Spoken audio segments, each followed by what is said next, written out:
I ain't mean to keep you waiting so long for the crime now. I got some good stories for us. Let me get that crime music. Hey, it's time for some crime. Y'all see them fierce eyes behind me? It's crime time. I'm hurrying, Foxy. I'm hurrying. All right, so we're going to kick it off.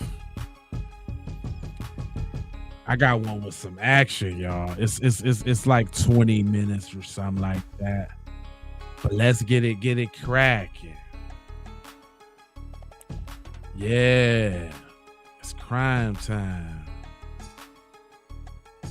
We're going to kick it off. Let's kick it off like this.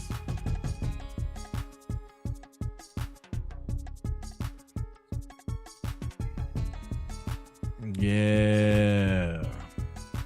It says wife gets drunk and realized she accidentally murked her husband.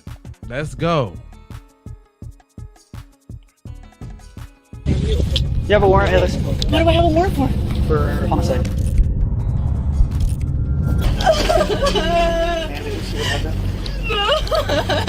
Was he? I know of.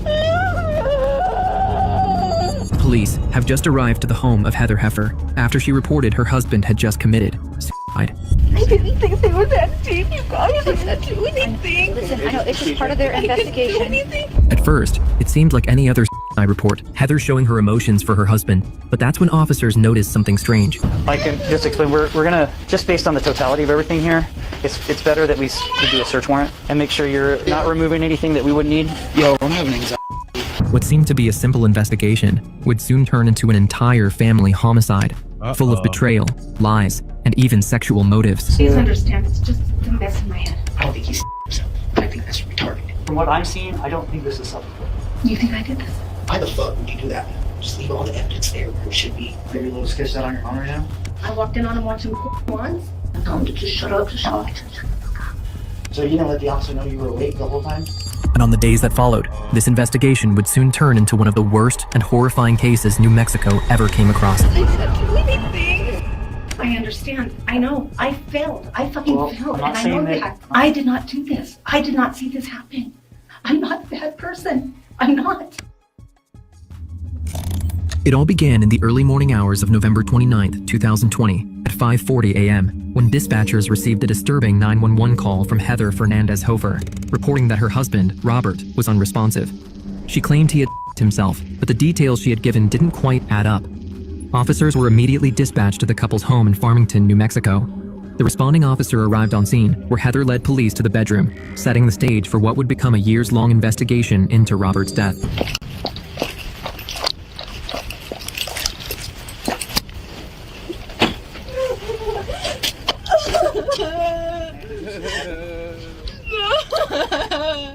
That's not like the fakest cry I ever heard. There's a blood coming from on his chest. And I fell asleep on the couch and I came in here and he was on the floor.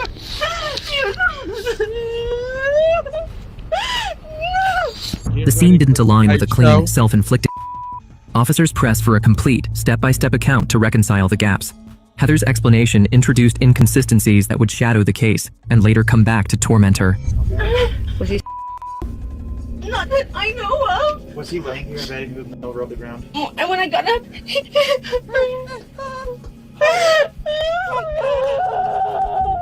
Oh my God. no. She is so wet. I'll get in bed in here, and then she can pull him off the bed, take a shirt off. That is totally not convincing at all. I'm seeing her have a lot of blood for shooting. No. That's the thing. And that's what I told. It's not deep. They were deep. They're not deep enough. What medication did he take now? This is medication up here. No. I don't know if he took all his pills. I don't know. It's okay. Take your time. I don't know. She trying to work them white girl tears, ain't she? What Take happened? some deep breaths.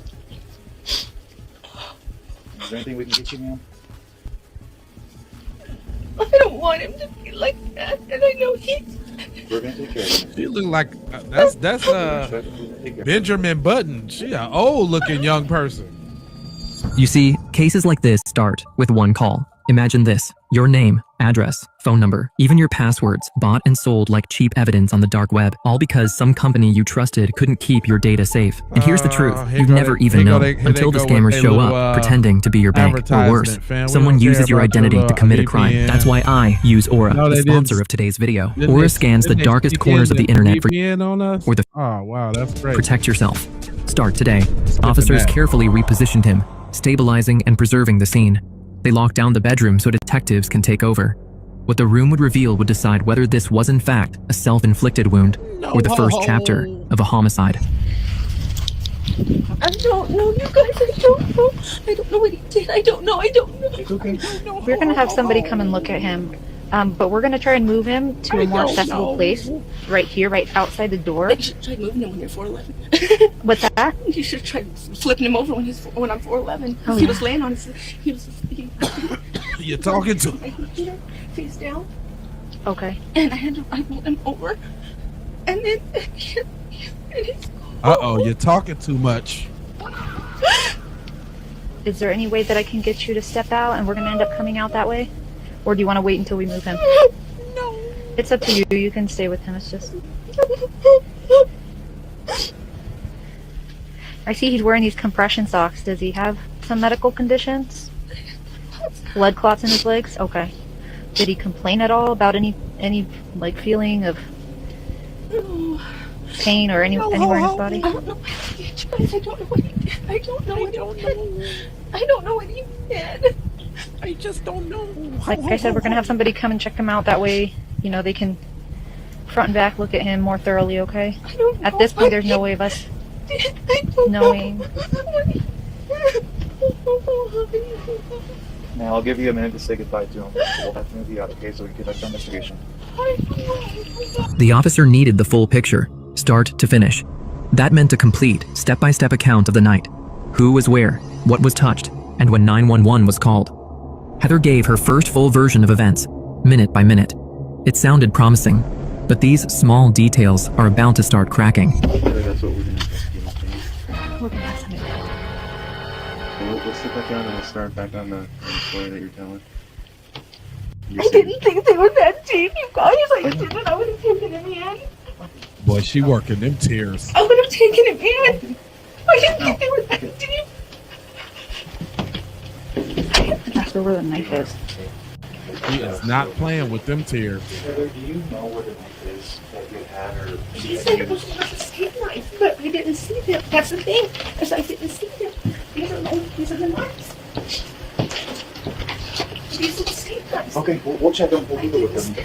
I didn't see them. We're gone. What was that, Heather? We went in here. Okay. Did he do it in here? Yeah, but I didn't see it. Because I wasn't in here. So he was in here Yeah, we were when in here. And when he stabbed himself? There's blood. Blood. She said this is where he stabbed himself, but she didn't see it. It could be anywhere. I didn't know, see any she just blood. really need to stop that. Yeah. It looked like just a scratch. Until we went down and grabbed him and started to scoot, and I was like, oh, those are ridiculous thoughts. I don't know. Do you know, does he keep his knives in any drawers or anything like that now? No.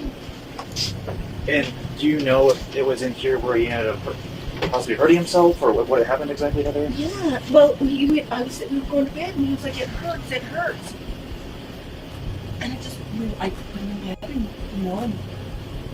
He didn't do any marks on him at that time? I didn't notice any at that time, and then I went a little later, and he was like, it hurts. And I was like, of course I said it hurts.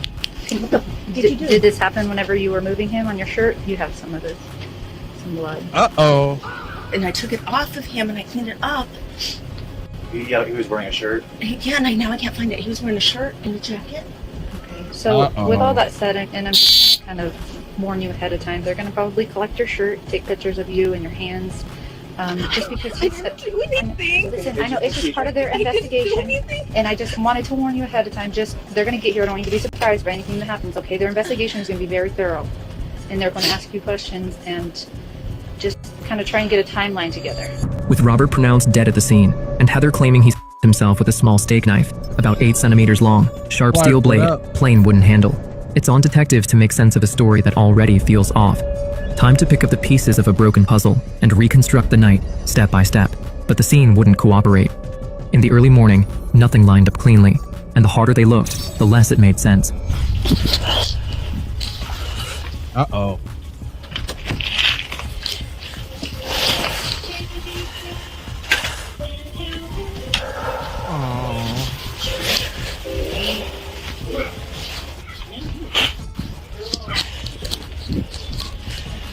So, ma'am, so I've gotten kind of some information from the sergeant here, but I'd like to be able to talk to you a little bit about everything. Is there, I mean, we can go in this other room just a little bit so we have a little bit of privacy.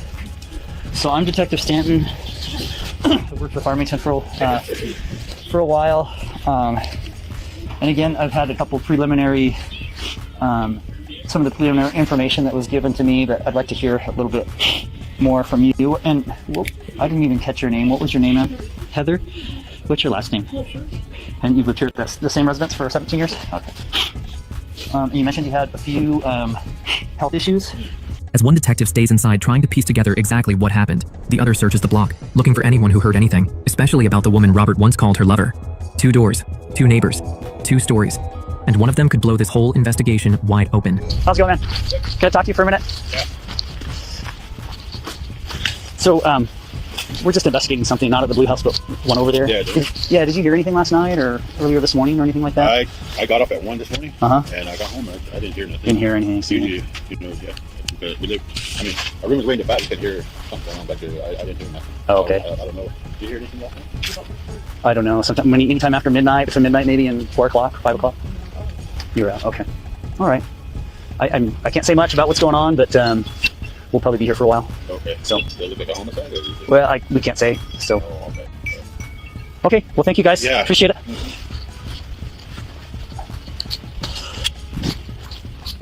I guess real quick, have there ever been any? Do you know the people two houses over? Yeah. Pretty well. She's been there for a long time, ever since we moved in here like 15-something years ago. Okay. And she was there, been here a long time. Okay. But And she was there by herself for a long time. Mhm. The son that just took off in that car, I think he just moved back, I would say 4 or 5 months ago. okay. But I don't know where he was at. He used to live there before. Maybe Okay. somewhere. Have there been any problems over there at all between anybody? I don't think so. The guy. They seemed like they were happy. Uh-huh. I Okay. seen him walking every day, go do their walk. And Yeah. then I noticed that he was doing a lot of work outside. Uh-huh. The fact he was doing a lot of stuff. Okay. But I don't think they were. No problem. I don't know. Yeah. I Okay. don't know. It might be something different out here, and there might be a different story inside the stores. Yeah, okay. But it seemed like they were pretty happy. Okay. Cool. Thank you guys. Appreciate it.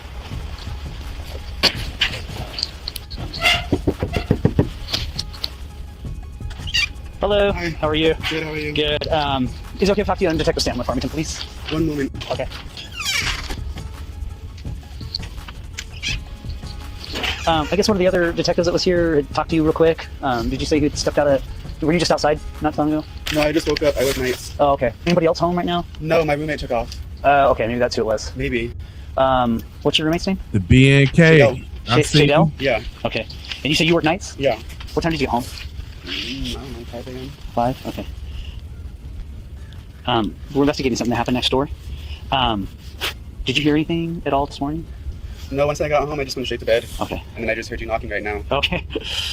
Yeah, because it's pretty, like, you hear the echo in there. What was your name? Dylan? He just spoke to one of our officers, I guess, before I came here, and I just wanted to ask him some other questions about it. But my number's on top. It's important that he calls me. Okay. So like right away, as soon as we Okay, can. yeah, I'll try and get a hold on Facebook. What is then. that? Yellow Okay, tape? perfect. Alright. Yeah, just tell him to call me. Thank you. Detectives were getting nowhere until a phone lit up. A neighbor said they heard everything. But inside the room, the detectives were still questioning Heather, but the tip wouldn't wait.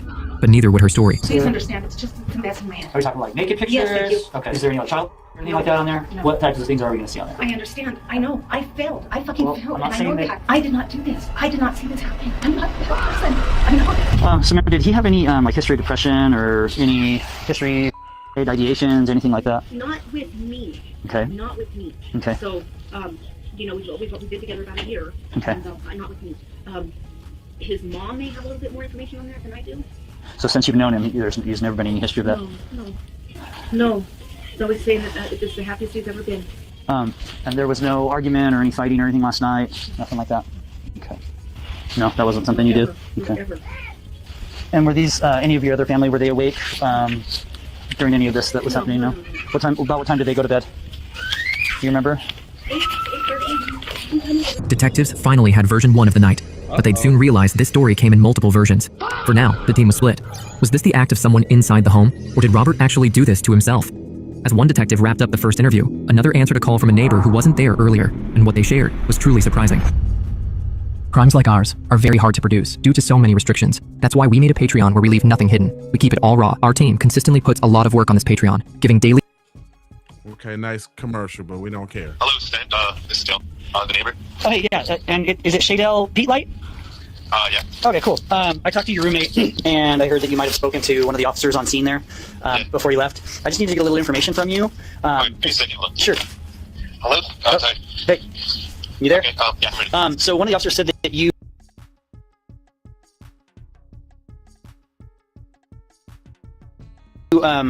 might have heard something last night. Can you tell me about what it was? Well, I'm not too entirely sure. It was like, I think around 4 or 3 maybe, early in the morning sometime. I didn't look at the clock or anything, but I heard yelling. But usually when I hear that, I think it's the people on the other side of that house. Like, because there's people that in the middle of the night that like walk through here. They like, I guess it's like they take it as a shortcut or whatever. I don't know. There's like random people that come through here, so I don't even know. Okay. But actually, that's what I thought. I thought screaming was on the other side of the house. People coming through that gate on the side. Like it's a one-way in, you know, and like some people just go right through this other gate. So I don't know what goes on over there. Okay. And can you explain? I just hear yelling. And explain that to me. Like, what kind of yelling? What is it? Like, what was going on? Well, it didn't sound like a violent yelling. It just seemed like it was yelling like someone enjoying the time or something like that. Okay, cool. So I don't think it's anything crazy, but I don't know what happened. Okay. Well, I sure appreciate it. That helps a little bit. So. Okay. If I have any other questions, I'll give you a call. This is my number, so if you see it come up on your phone, just answer for me, please. Okay. Yeah. I won't be home, so just give me a call. Or, yeah, whenever. Okay. Sounds good. Thank you, sir. Detectives confirmed there was shouting, which was impossible to ignore. But was it harmless banter, or the plot to something darker? Meanwhile, another team moved towards the bedroom, the room where it all happened, ready to collect every clue that could end this case. I don't know, maybe those do look... I don't know, that one looks kind of deep. So on the left looks... There. Check all those items. I don't know how... I don't know how I got to here. But she said that... When she came in... Oh, gosh dang it. He was going right here. I thought there's much for us to walk in over him. And then the wounds look super superficial. Like hair scratches. Okay. So when we went to go rolling over, put my gun on to move him, just looking up to pick it open the door. Okay. That's when I looked down, I was like, oh, those are laptop open, just scratches. So she said he was laying on top of the laptop on the floor. His face was. She said she turned him over, said his mouth, he had throw up in his mouth. There's definitely. So here's the shirt. Yeah, she said t-shirt and like a light sweatshirt. So that's that. So let's make it clear to her that we're searching. Okay. And we're searching for evidence related to this. Okay. She has rights that need to be understood, because what I don't want to have happen is to have this turn into, everything's different, right? That's why, so I want to make sure that we have valid consent. So make sure do you want me to Mirandize her at this point too? You should not really leave this because we're suspicious of but I don't know. This is right. Officers felt a shift. This no longer looked like a simple suicide. Details don't line up. The room reads wrong, and the story started to crack. Something darker may have unfolded here. From this moment, it stops being a medical call, but becomes a hunt for a killer. I can just explain. We're gonna, just based on the totality of everything here, it's better that we do a search warrant on residence. And for us to do that correctly and process it, it's going to be better that we probably have you guys out of the house. Are we going to be there for a long time? A search warrant can take a little while. It can take a while because we have to get approval from multiple people. But in the meantime, while we're applying for that, there's question. I was explaining to your mother that there's more questions that we have to that we need answers to. I feel like we can probably facilitate that better up at the police department. Okay. So since we're applying for a search warrant, guys, I just have to keep an eye on you guys. Okay. And make sure you're not removing anything that we wouldn't need. If you don't mind, just show me what you have in the bag already. Wipes. Can you just remove those items for me real quick? Get it out of there. That's it. Can I look in there real quick? Yeah, you're doing too much, boy. Let me look in your bag, boy. You guys are not concerned about marijuana or anything like that. We're really not. Okay. So just leave all that stuff, okay? I promise you. I'm not going to be. We're not here for that. Right. Not here for that at all, okay? So just take the essentials that you guys need, and that's it. Yo, I'm having anxiety. Detectives were stunned by the contradictions. The scene was cleared. Heather and her son Tyler, the only two present when it happened, are brought in for questioning. Tyler sat down for a short, careful opener. But that's when the cracks began to show. As the interview deepens, timelines wobble and details shift, pushing detectives to rethink the night entirely. So here's the thing, we have to talk to you guys separately. I need to get your statements as far as what's going on. I just want you to know that doesn't mean you're in any kind of trouble, okay? First things first, can I get you a cup of water or something like that? No? You're fine? Okay.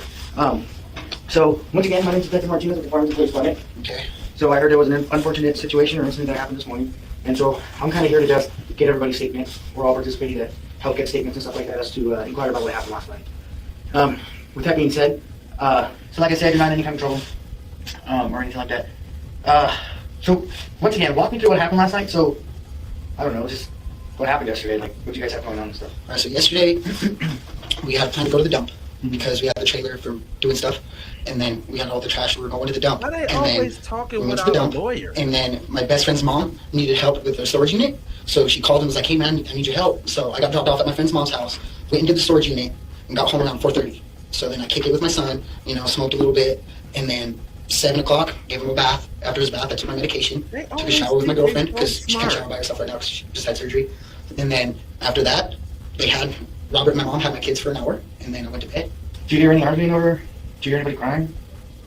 I didn't hear anybody crying, but I can't. Did you hear anybody arguing? No. Like I said, the last time I even saw them getting close to arguing was Thanksgiving. So there were several complaints prior to the cops arriving that said that they heard a lot of screaming and stuff like that, and they heard male and females yelling and stuff, and they were coming from obviously from the area where you guys live. I didn't hear anything. I was asleep. Once like everything is bedtime, we just stay in our room because it's bedtime. Yeah, right. But I didn't hear them arguing. But also when I take my medication, it takes an act of God to wake me up. Like my girlfriend literally has to almost hit me to wake me up. She doesn't hit me or anything like that. Don't. But she does have to Too much information. But I didn't hear anything. The last thing I heard was them joking around about the half-naked girls on Fallout. And that was it. While Tyler is being questioned a few rooms down, Heather is in a mess of her own. The tone couldn't be more different. Detectives go gentle with Tyler, but turn up the pressure on Heather, circling timelines and probing for the slip she can't take back. Okay, so a couple things I didn't ask before too. Just trying to think of things so I don't leave anything out. But when you, I'm trying to figure out when you guys were all done in the office, like when you guys were ready for bed. Did you guys leave the office together? Did he leave before you to go to bed? We left the office together, and I got him in bed, and I went downstairs and messed around on my phone. Okay, so you walked him to the bedroom. Yes. Okay. And he initially complained of some chest pain. I didn't see anything. And And you weren't concerned about that because he had some other pain or something like that? He complains of something? Yeah. Well, like I told you, we were at the dump, and we had like a lot of insulation and stuff. And you're chucking it, and I don't know if it was like he breathed it in or. So, and he, often complains about pain. Big old man, and everything was always hurting. Okay. His feet, his elbows, his head, he had a lot of pain. Okay.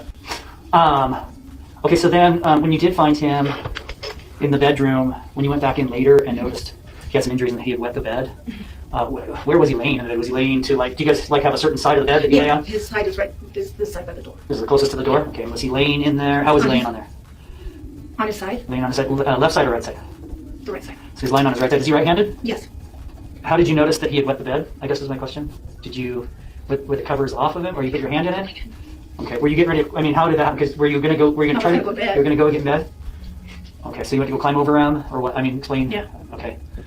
You felt something wet in the bed, and then. I'm here. So then, did you notice he wet the bed first, or was he bleeding first? What did you notice first? That's me buzzing. Sorry. The bleeding. You noticed he was bleeding first? I'm trying to think back. Sorry. It's all just a cluster of mess in my head. Okay. Please understand. It's a mess in my head. What all is on those computers? You gaming? What else might be on there? Oh yeah, there's gaming. You'll find some pictures. What are we talking about? About. What do you mean? You have to explain that to me. Are we talking naked pictures? Yes, thank you. Okay. Were you guys both into that type of thing? So there'll be those, but there won't be any pictures of anybody else on there. Just you and him, probably. Is there any other, I guess what I'm getting at, is there any other type of pornography on the computer that we need to be aware of? Not that I know of. Okay. Not that you know of?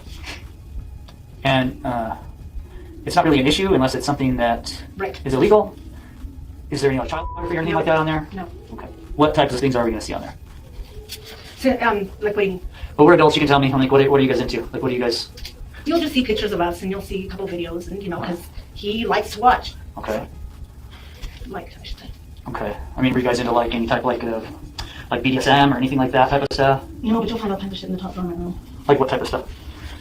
Toys and stuff. Okay.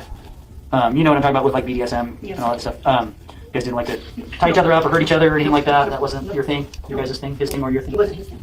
Okay. Your thing? Years and years and years and years and years and years, years ago. You lying. You a freak. This is not normal. I know. Even for this is a little strange. If that's what we're calling it. If we're calling it, it's strange. And things don't add up and I'll tell you why they're not adding up to me. Okay, because he was happy according to you. You guys were happy. There were no signs of any unhappiness or any ideations or anything like that. He didn't mention to anybody. From all accounts, everybody thought that he's pretty happy. Yes. And even if he was hiding something from you, you guys said that, the conversation you had earlier in the evening is that you found your person, you found that special someone in your life. And he even said that, right? He said that to you. Okay? So obviously you meant a lot to him. We do a lot of these death investigations, and some of them are and when somebody means a lot to somebody else, often they'll leave a note. Okay? We're not seeing one, we don't see a note, we don't see any reason why he would do this. So that doesn't make a lot of sense to us, okay? And then the way it happened doesn't make a lot of sense either. Okay, he has stab wounds to his upper chest area. So that's strange to us. We don't know where the weapon is that was used. Hey, one of the guys found it. How do you know that's it though? Oh well, I don't know. I thought that's what he said. Okay. So. You said steak knife because he told you steak knife. Okay, so I don't want to jump into conclusions here, but we don't know. And why if he did that himself would he hide it or put it away somewhere? That just doesn't make sense, right? Okay, so there's all these things. I know. How do you think I've done? And then on top of that, you check in on him, and he's obviously has something wrong with him. He's not completely coherent. Of course, that could be chalked up to some of the drinking, but that could also be chalked up to he has a major injury, and nothing's done. We don't know. Nobody calls the ambulance. Nobody follows up and says there should be something. Even if, at the very least, man, you got to look at this. I understand. I know. I failed. I fucking failed. I'm not saying that anybody failed. I'm just saying that. It's messed up. Yeah, he. I understand. Please, no. Even if these injuries, and we don't know the extent of these injuries. Maybe these injuries are superficial. I don't know. But even if those injuries are superficial, at the very least, it's a cry for help if he did this to himself, right? And as a teacher, one of the things you're taught to look for is like even with students that are crying out for help and stuff like that, they should. You know what I mean? I know. That's a warning sign. So I have some major concerns with that. I have some major concerns that you cleaned him up and took that shirt off and cleaned him up. I think you do know. Honestly, I think you know what happened. I didn't do this. And if you do know what happened, let's just hear me out. I think you know what happened. And I did not do this. I did not see this happen. I did not do this. I'm not a bad person. I'm not. It doesn't make sense. He's 6'3". Mm-hmm. How would I be able to hurt him like that? I don't know, but that's what I'm trying to figure out. Everything I've seen, from what I've seen, I don't think this is self-inflicted. While Heather was receiving heat from the detectives, who said they don't see how this was done to oneself, in the other interrogation room, Tyler was just as confused about why Robert would do this to himself, adding even more confusion to the investigation. She didn't go up, wake me up to go pee. She said she woke you up around 3 o'clock so she could go pee. Oh, well, I guess she did then. I'm sorry. No, it's okay. Okay. I guess she did. I don't really remember too good. All I really remember was waking up with the officer knocking on the door. Did you hear the conversation the officer and Elizabeth had? Well, the officer knocked on the door and was like, well, Robert died last night. And then that's the gist of it. And then I was like, I gotta pee, so I woke up and went to pee, and then I went to check on my mom. So the officer knocked on the door? Who did he talk to? Elizabeth. And you told Elizabeth and you heard them? Mm-hmm. Because usually, like, my parents didn't knock on my door. Like, especially that early, you know? So. Yeah, I hear the ghostly. So you don't let the officer know you were awake the whole time? In my headphones. Because the officer says that he was talking to Elizabeth for a little bit, and then you finally had woken up like a few minutes later and then went to the restroom. Okay, well, I didn't let him know that I was awake. So just still kind of just laying in bed. Okay. Elizabeth said that she heard my mom this morning call somebody and cry, but I didn't know that until we were on the way here. And I know that he pissed the bed last night. I know that happened because my mom was talking about it. Because he wanted her to go to bed, and then she noticed that he pissed the bed. So she was like, I'm not going to go and lay down with him. He just pissed the bed. What time did that happen? I don't know. She was telling me that all the way over here. Was there anything else that she said? Not that I can think of right now.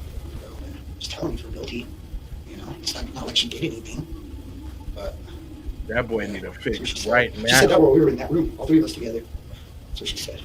Just, yeah. I know, but like if my mom said, hey, I feel guilty about like this happening to your sister, I'd be like, why do you feel guilty? Do you think you did something? What did you do? I think I can tell you what I think. No, but did you ask her? No. There's some stuff I'm just like, you know. No, I don't. That's fine. That's what I'm asking. I don't want to like cry with my mom right now. Like, you know what I mean? I don't want her to get her more emotional than she already is.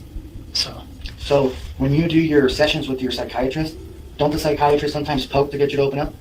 Kinda. And then you feel so much better when you express yourself? Yeah, but then there's some things that I believe should just be left to like the person in God. I don't know if that makes sense. Okay.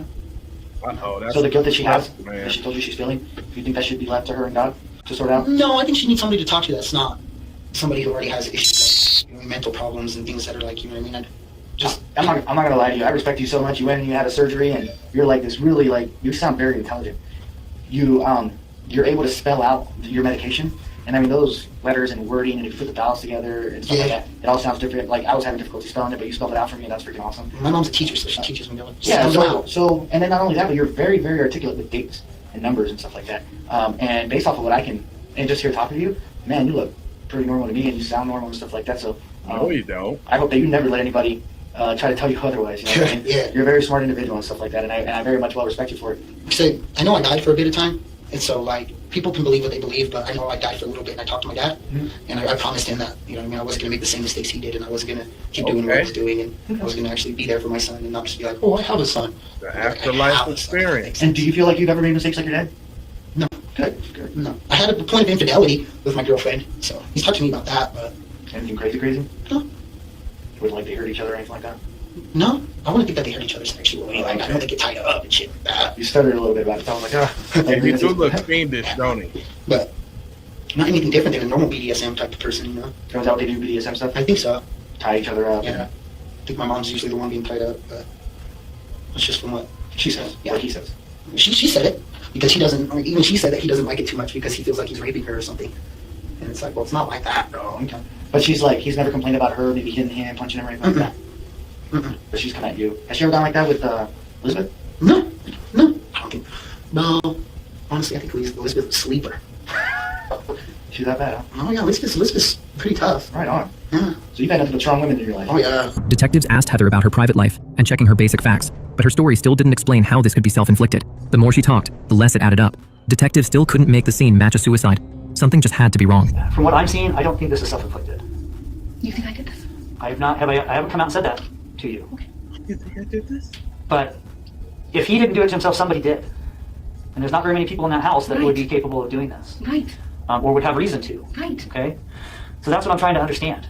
Well, let me back up again. When you called the police, when you found him, when he was unresponsive, right before calling the police, when he was on the floor, what did you do? I mean, were you hysterical? Did you scream, cry? What happened? I rolled him over. I rolled him over. Yeah. Because, you know, like I told you, I thought he was cold. I thought it was cold. Okay. I know, but did you... No, excuse me. It's okay. Did you yell or anything? Did you yell out for your son to come help you or anything like that? I called 911. Okay. I called 911. That's the first thing I did. Call 911. You didn't raise your voice or anything though, anything like that, or scream or Not anything with like babies. that? Okay. There's something I haven't told you. Okay. Okay, I'm going to tell you now. But we spoke to some of your neighbors. Mm-hmm. They actually heard yelling. They heard a male and a female's voice yelling from your house early in the morning. How do you explain that? I don't remember yelling. Okay, but you all said that you never argue. We don't argue. Okay, so who was yelling last night? I don't know. Because if Tyler and Lizzie went to bed at 8:39, But 30 if we were o'clock, yelling, they would have heard it. Tyler and Lizzie would have heard it. Tyler says he sleeps like the dead when he's in there. And Lizzie would have heard it. If we were yelling, they would have heard it. Okay, well, I'm just telling you what we have. There's somebody not involved in your household that is a witness to something that occurred last night, and they heard yelling. And it was early in the morning. We're not talking about when everybody was awake. We're talking about when possibly only you and your husband could have been awake. Okay? And you don't have an explanation for that. No, I don't remember yelling at him. I don't remember us fighting. Okay, is there a possibility that you guys and this is time to be honest, is there any reason why you guys would have been fighting last night? No. Okay, was there something that he did that you haven't told us? Nothing. That he used to do to you or would do to you that you didn't like? About to come out. Nothing. I walked in on watching once. Okay, so you catch him back in June looking at this was you didn't know about any of this before that. Kind of pissed you off, but then you guys agreed to start watching occasionally together. Mm-hmm. Okay. But that was never an issue later on? No. So was there something else that upset you about that? Was there some other fetish or something that he had that you didn't want? Okay. They was watching what together? See, I mean, that from what you're telling me, that doesn't sound like an issue, as far as what you're saying. Yeah. No, did I get pissed off then? Absolutely. What did you do when you got mad? When you got pissed off? Well, when you get pissed, do you just yell at him, or does it become physical? I'm not a physical person. Okay. I am not a physical person. It's never gotten physical between you and your husband? Nope. Freaky friends. That you can remember? I've never been physical. What about with you and Tyler? Anything ever gotten physical? Oh, Tyler and I? Uh-huh. We're two peas in a pod. Uh-huh. So what does that mean? You mean you've never gotten a fight with Tyler at all? Or? Oh, when he was younger. What about since he's moved back with you? No. No? I mean, we have argued a few times because, he'll wake up and he'll be in a bad mood or whatever, and then he'll take it out on everybody. And I don't even have my coffee yet. I tell him to just shut up. Yeah. Have you ever punched him? No. And you've never, not, I know I keep asking, but no physical fight between you and your husband? As big as he is compared to me, he could crush me. There are things that aren't adding up, okay?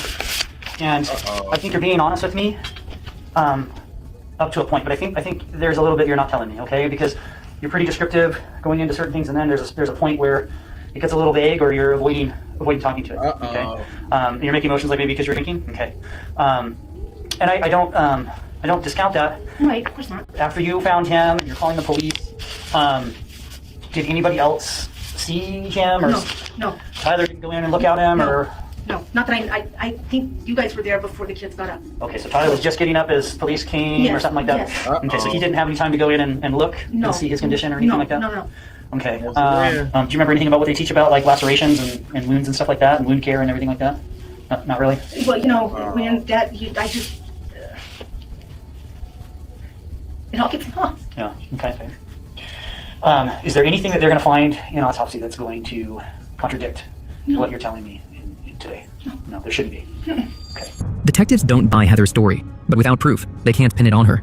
Now their next move is to order an autopsy on Robert to see if the wounds actually match a self-inflicted stabbing. While the clock was ticking, they pressed Tyler one more time, hoping for anything that breaks the stalemate. Now, what Tyler says next could tilt the case just as the autopsy is about to speak for Robert. Why the fuck would you do that? I'll just leave everything there. Leave it how it is. That's one thing I think is kind of a little, why would you clean them up? Just leave all the evidence there. Yeah, the confidence kind of weird. Maybe a little sketched out on your phone right now? Hey, this is stay between us, so just be honest with me. Yeah. Honestly, I don't know. I don't think he himself. I think that's retarded. But honestly, I don't know what happened because they were both pretty drunk last night. Because I know when my mom gets really drunk, she's like, "I love you, son. Oh, I love you so much." And I'm like, all right, Mom, you're feeling it. You're feeling it. And then, because I was outside smoking, because I don't smoke around my kids at all. Good for you. Anything. Because I do smoke weed, but giving the money to my doctor to get my medical card. So I'm gonna be straight up honest with you there. Like, I do smoke. So I was outside smoking a bowl, and then yesterday we were at the dump. I got stuff in my eyes, like dirt and shit. I'm like, my eyes were hurting. So when I was in the shower, I put eye drops in my eyes to flush them out. And then he came out, and he just looked at me like this. I got eye drops. Do you need them? No, Pop, I already cleaned my eyes out. I don't need them. And then I knew he was drunk then, because he doesn't come outside when I'm smoking. And what was he wearing when he came outside? I don't remember. Okay, that's fine. Despite a long sit-down, Tyler gave detectives almost nothing. Then he dropped one line that stopped the room. He doesn't think Robert did this to himself, forcing the questions no one can ignore. Who? How? And why? With nothing else to add, Tyler waits to be dismissed, while detectives pivot to evidence that can't lie. Oh. I have to go poop. I have to take a shit. Uh-oh. Yes. Okay. Hey, baby. So we're trying to get home. We're still talking to your mom for quite a little bit longer. But if we're still talking to her, maybe we'll just get a police officer to take you to your, is it your aunt's house where your kids are at? Yes, sir. Okay, we'll just try to do that. I really have to poop. Yeah, of course. Yeah, just And like then, may I smoke a cigarette after? not inside the building, but yeah, go ahead, and then we can outside. Thank you, sir. For years, the case lingered in uncertainty. Evidence was collected, DNA was tested, and investigators kept digging. It would take nearly 5 years of painstaking work before the truth finally emerged. The autopsy revealed not one, but 3 stab wounds to Robert's chest, each deep enough to be fatal on its own, plus severe lacerations and internal injuries. It's extraordinarily rare for someone to stab themselves multiple times like that. Officially listed as undetermined, but paired with inconsistencies in Heather's story and signs the scene was staged, detectives grew certain this was no What began as a mysterious death investigation was now pointing directly at Robert's own wife. You have a warrant, hey, listen. What do I have a warrant for? For homicide. So at this point, you have the right to remain silent. Any statements made by you may be used against you in court. You have the right to an attorney. Not afford an attorney. One of you appointed to represent you free of charge. You guys really had to arrest me right in front of the kids I work with. Well, come on, guys. Well, nobody's here. No, but I still have kids in the cafeteria. Okay. Well, hopefully they're not going to see it. Yeah. Yeah. With Heather confused, she's brought back in. The lead detective, who's carried this case for 5 years, finally lays out her fate, and the weight of it sends her into visible distress. So, Ms. Fernandez, you've been advised of your rights. Correct. Do you know why you're here? Just no. Okay. So the last time you and I talked was back in 2020. This has to do with your husband, Yes. Robert. Yes. Okay. So we've completed our investigation. It took some time because we had a lot to process. But our investigation, from what we have, we know what happened. Okay. And this is your opportunity to tell us the truth about what happened. Okay. Because what you told me last time, none of the evidence that we processed matches with what you're telling us. So I know what happened to Robert. I just don't know why it happened to him. This is your time to tell me why. I'm going to need an attorney. Okay. All right. We'll get you up to the jail then. Can I please use my phone real quick to call my boss and my mom? Yeah. Let me find out. Let me make sure that we're gonna be able to do that. Otherwise, you'll be able to use it at your numbers and stuff at the jail. So. Well, see, because like with my mom, she probably won't answer a number that she does not know. Yeah. You know how that is. Yeah. Give me a minute. I'll be right back. Just hang out.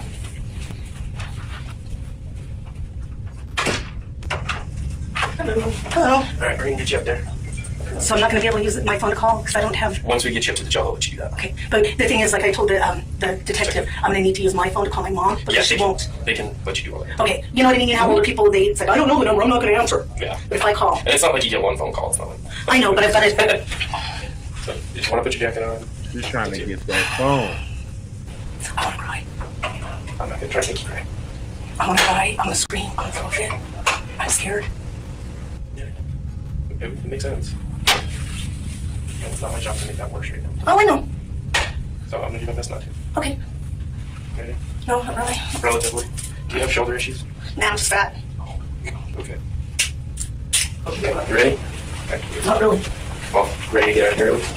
After nearly 5 years of investigation, Heather Fernandez Heffer was arrested in April of 2025 and charged with second-degree murder and tampering with evidence. Detectives believe she her husband Robert during an argument, then tried to cover it up as suicide. As of the release of this video, she has not yet been sentenced. The case remains in the court system, and her fate will ultimately be decided at trial. Thanks for watching, and damn, I wanted to hear the good ending for her. For real. Okay, all right. So it's all good. I got a good one. It's a real quick, bite-sized one, so we can get our quick fix on. But this one say, young woman's life changed forever after she witnessed a terrifying act of violence. What happened? Says she girl watches jealous stalker execute her boyfriend. Uh-oh. Oh my gosh, he's sorry. I'm so sorry. This is Hannah Lee Gage, and she just found her boyfriend shot dead in their kitchen by their mutual friend. I literally thought it was a flashlight, sir. At first, officers believe it could have been an accidental shot, but as detectives dig deeper, they would uncover a twisted love triangle where each person hides a dark secret and where a shy, quiet kid can turn evil in the blink of an eye. I just don't understand if, he was mad. He never hangs out really with anybody. He's very quiet. If I fail at something, I feel stupid, so I aimed at it, pulled the trigger, the rest is played out.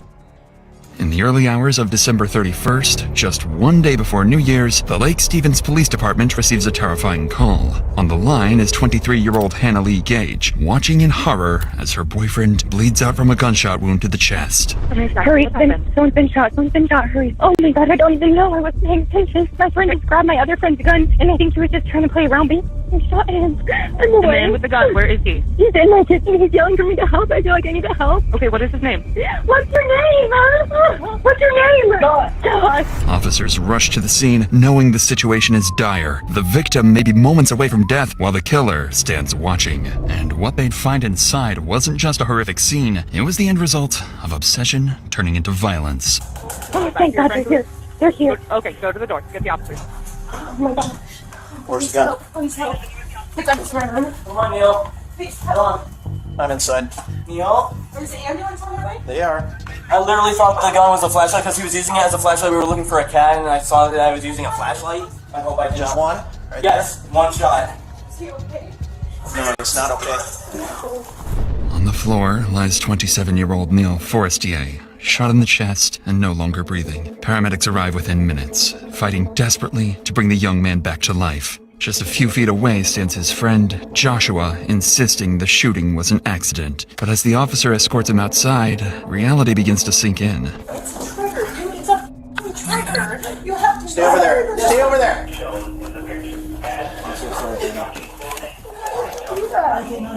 I'm so sorry. I swear to God, I did not know it was a concealed weapon. I did not know he concealed a loaded weapon or anything like that. Okay, I'm gonna read you your rights though, okay? Okay, so don't say anything until I read you your rights. So.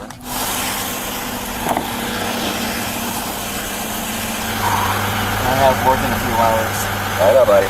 All Joshua can say is, "I'm sorry." But what immediately catches the officer off guard is that he doesn't even sound upset at all, more worrying about his morning shift. He doesn't appear overly intoxicated either, leading the officers to suspect he's hiding something far darker. Still, with Joshua insisting it was an accident, the officer turns to the only other witness, Hannah. But what Hannah would reveal to the officers would dismantle Joshua's claims, making it clear this wasn't just an accident between friends. Joshua was actually a stalker, and she barely knew him at all. He's gonna bring you out to his car and get you started on a statement. Wait, I got it. I got it. I have a cat, so I just don't have to. Was Josh? That's his name, right, Josh? I don't know. I asked him when I was on the phone with the police, and he said it's Josh. I know him, but I just don't know him that well. Like, we've met at the bar like a couple of times. And he just asked if he could come over to my house so he could sober up for an hour, and then he was going to go home. And I said, yeah, sure, that's fine. We'll take this gun out.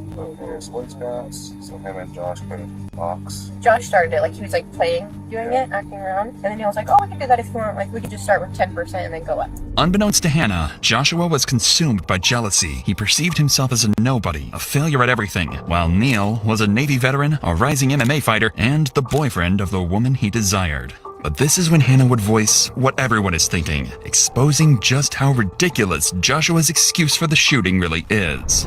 We sometimes say that when, like, you know, with our gun, we punch out, like...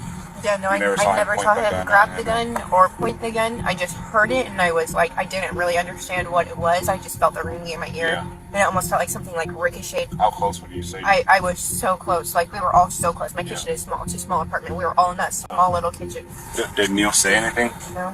He wasn't talking? He didn't say nothing? No, but he was still awake for a little bit. Like, he collapsed and his eyes closed and everything were rolled back. But now I feel like since we were drinking, like, I feel like I can't even fully process what all just happened. Yeah. There's nothing that you could have done. I just don't understand if, like, he was mad. I don't really understand how he could think a gun is just a flashlight. I didn't see the gun. Is there a flashlight on the gun? I'm pretty sure there is a flashlight on the gun. Okay. But you would have to pull the trigger to a gun to make it go off. Hannah is exactly right. A gun doesn't go off by itself, nor can it be mistaken for a flashlight, which means police might be dealing with a far more deliberate act than they initially thought. By now, Joshua has arrived at Snohomish County Jail, where he will be held for hours while police gather evidence. During this time, guilt begins to eat away at Joshua. He knows Neil didn't deserve what happened to him, and he's terrified the police won't buy his accident story. But this is when devastating news comes back from the scene. Despite the paramedics' best efforts, Neil Forestier had passed away.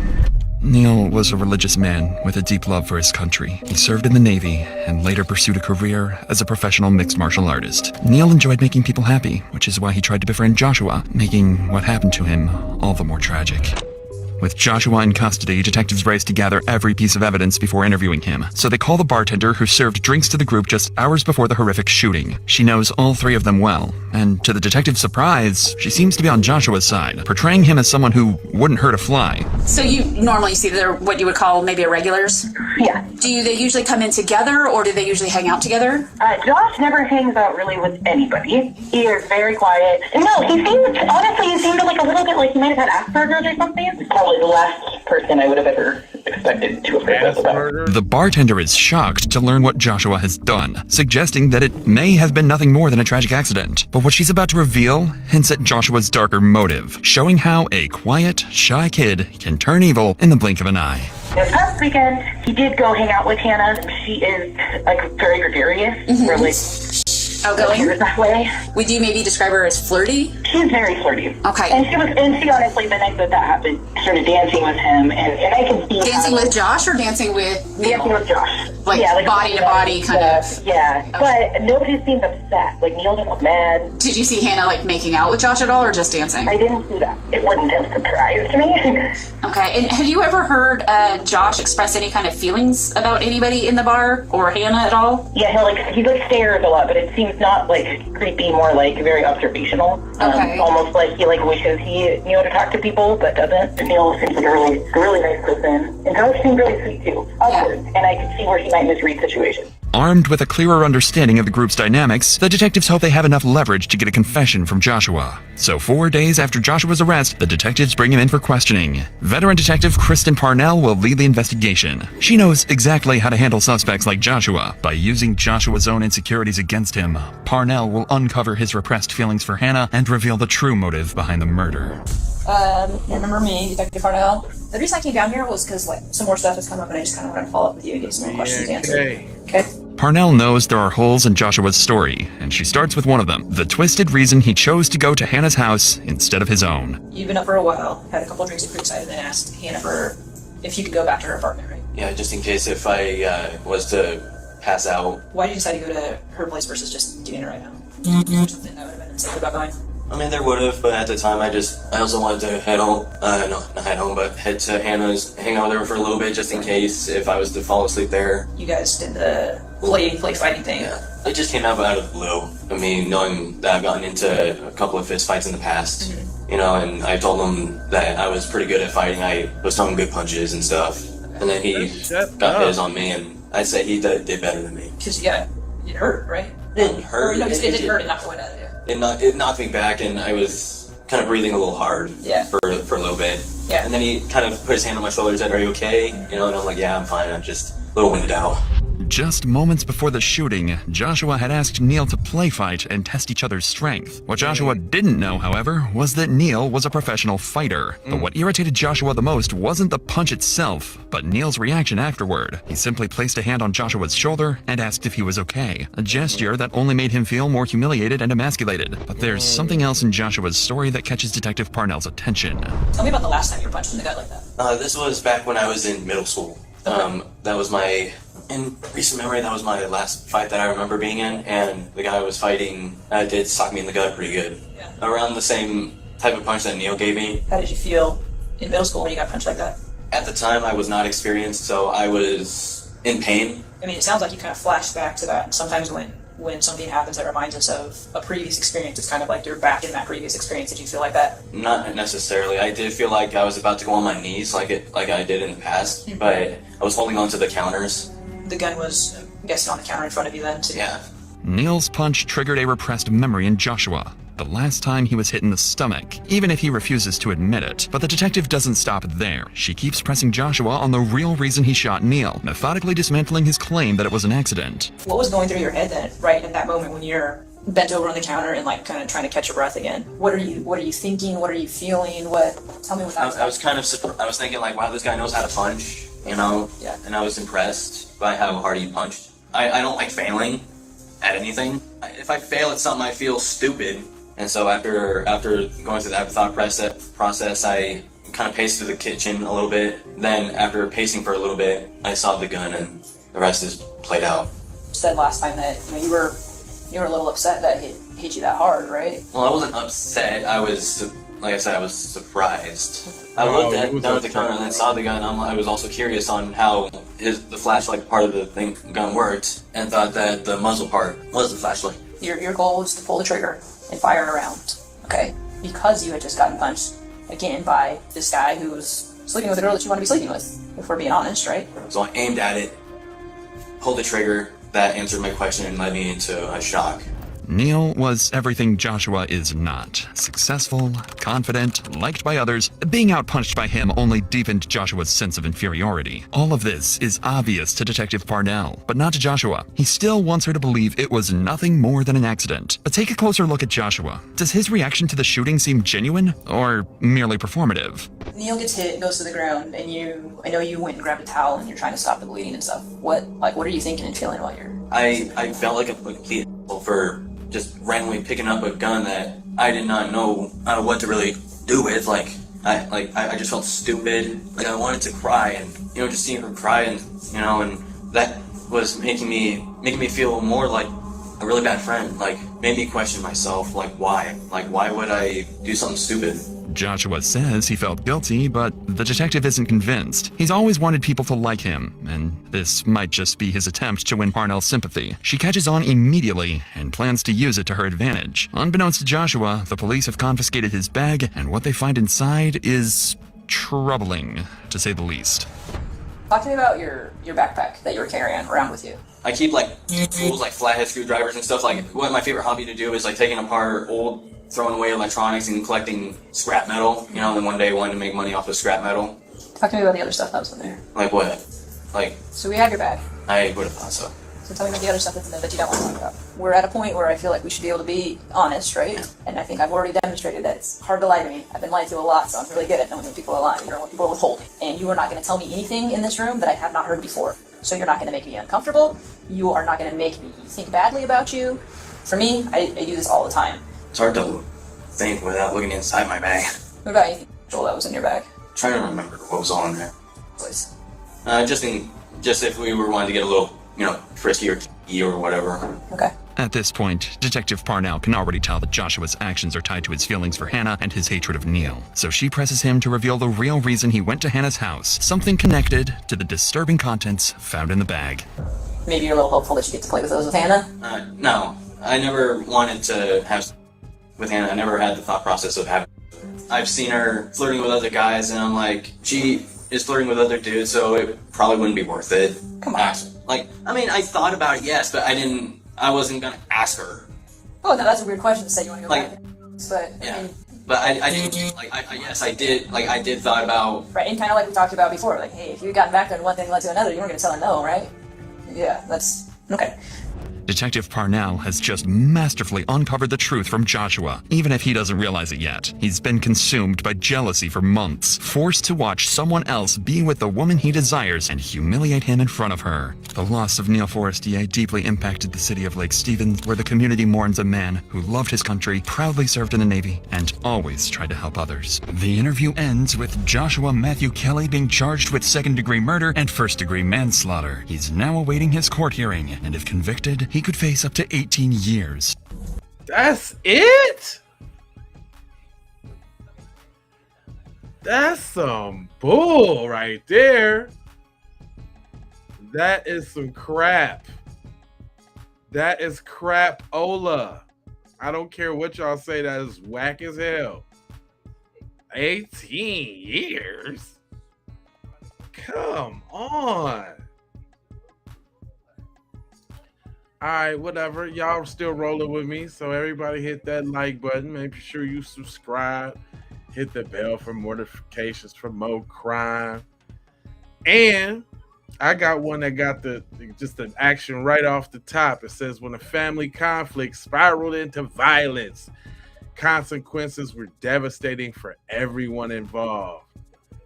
When a dangerous child attacks the parents.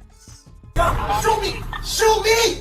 Right now! On December 23rd, 2023, NYPD responded to a residential building where a knife-wielding suspect held his mother hostage. What they encountered inside was far worse than expected. You got that? Shit, it's locked. Open up! Open up! Oh, right down, right now. Hello? Open the door! Yo! Get that! Sir! Do it! I need a death signal. I need a death signal to add to my location. Do it! He's gonna get it! You got a knife in your hand? No! Shoot me! Shoot me! Right now! You got a knife? Do it! Do it! Where's the knife? Where's the knife? Drop the knife! I got the knife! Drop the knife! Got it! Officer Morgese fired a single shot at 30-year-old Michael Dotel, causing him to release his 45-year-old mother, who was bleeding and losing consciousness. Dotel was pronounced dead at St. Barnabas Medical Center. Both injured women were taken to the hospital for treatment. Next, meet a father who was struck by his daughter with a bat. Did you get hit with a bat? I got hit in the face and I got hit in the ribs. By a bat? Like a little On September 28, 2023, officers responded to a residence following a report of a domestic violence incident involving a woman beating her family member with a baseball bat. What's going on? No. Where'd the glass come from? My sister broke the window. She took the bat to the window. Who's got the bag right now? My sister still has it. Where is she I at? want her arrested. She left with my brother. And her She lives right brother. up the road. Oh, this is great. And she's got my son. Okay, She just took my son without my permission. Mom, I'm let's just do trying it. to get information. Can you let me talk without you Yeah. Because every time you talk, you start a problem. What's going on tonight? You're fine. As I said, Hang on. he can't really talk because Did you get hit, sir?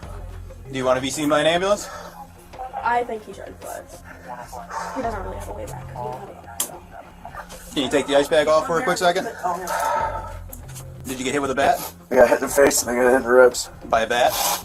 Okay, let's get you checked out by an ambulance. Alright, I'm fine. Shut up. No, Hey. because you started this whole thing. By a bat. If you started none of this. I know, and we gotta have the ambulance prove that. You can sign off on it. Psycho. I know! Hey, knock it off! If you got a cracked rib and you got some blood going on in there, don't you want to...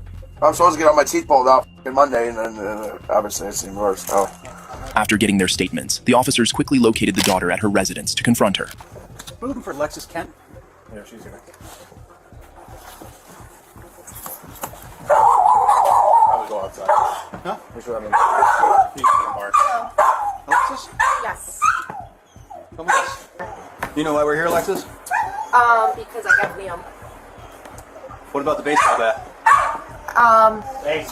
So what happened is, and you can ask both of them, I did not have a baseball bat, but what happened is Larry slapped me across my face, Okay. and he slapped me on the side. I don't know if there's still a mark there or not, but it was red earlier. Thanks. So I had smacked him back. Her story was completely different from what everyone else said, and it was clear she was lying to protect herself. But when the officer tried to arrest her, things took a dramatic turn. Go ahead and put your hands behind your back. Turn around. Hold on. Hold on. Turn around. Hold Hang on. on. Hang on. Can you just give me a second, please? Ow, my elbow. All right, you got anything else? Can I at least have a cigarette before I go? We'll do that outside. And they're right there, so. Hand it back. Alexis, that's report. 3 people here. Stop it. Doesn't matter. Yes, it does. 3 Come on. my cigarettes. We're gonna go outside. You can have a cigarette. Dude, you've literally Not the let me panic before. attack. Please, No. please. Let's go. Oh my god. Oh my God. Put your hands behind your back. Yo, what? Oh, please. She was eventually arrested and charged with second-degree assault, second-degree menacing, fourth-degree criminal possession of a weapon, fourth-degree criminal mischief, 2 counts of endangering the welfare of a child, and second-degree obstruction of governmental administration. In this case, the father was beaten with a bat, but it's nothing compared to the next case, where a mother was nearly stabbed by her own son. On October 13th, 2021, LAPD officers responded to reports of 36-year-old Carlos Arias threatening a female family member with a knife. As officers neared the apartment, they heard a woman shouting in distress, indicating an urgent situation inside. Police department. I can see you in the window. They're standing right next to each other. Yep. Oh, you can see him? Yep. Okay, what do you got? I got one guy to the left. He's just kind of like casually, looks like he's talking to the female. Go back inside. And our male, he's just kind of standing in the middle of the living room there, kind of facing her. He's not. I can't see if he has anything in his hands. He just put his hand up, so one hand is clear. Okay, he has. Oh shit! All right, fuck. He has her in a headlock. He has her in a headlock. Okay, hold on. Gun down. Can you boot it? Yeah. Boot it. Boot the door. Open the door. Boot the door. Open the door. Open the door. Door's open. Running and popping, Cat. Roll over.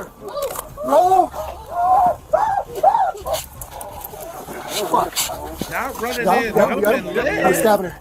Arias was struck by gunfire and transported to a local hospital where he was pronounced deceased. The knife Arias was armed with was recovered at scene. The woman, later identified as Arias' mother, was not injured, and no officers were injured during the incident. A similar situation occurred with the next mother, who had to face her violent child. So what's going on? She needs help really bad. Okay. And I tried to get her inside. Wait a minute. That was just too fast, man. Can we get a moment of silence for F around and find out? God. It was over. See? Don't be doing that to your mother.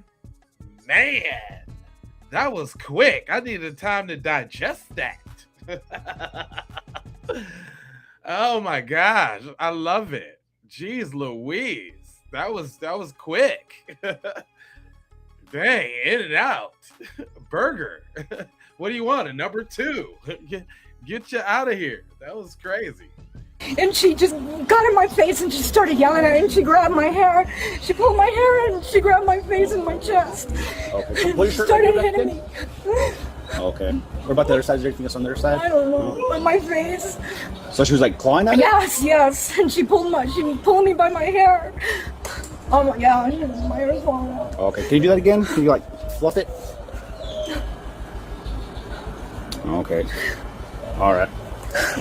I want her to go Is she your biological daughter? Yes, I want her to get help.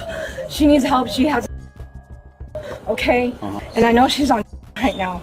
And she's foaming out of her mouth. She's like as white as a ghost. She needs help. After listening to the mother's account, the officers then approached the daughter and immediately saw how out of control she was, quickly understanding the urgency behind the call. By her telling you what? To take me to jail?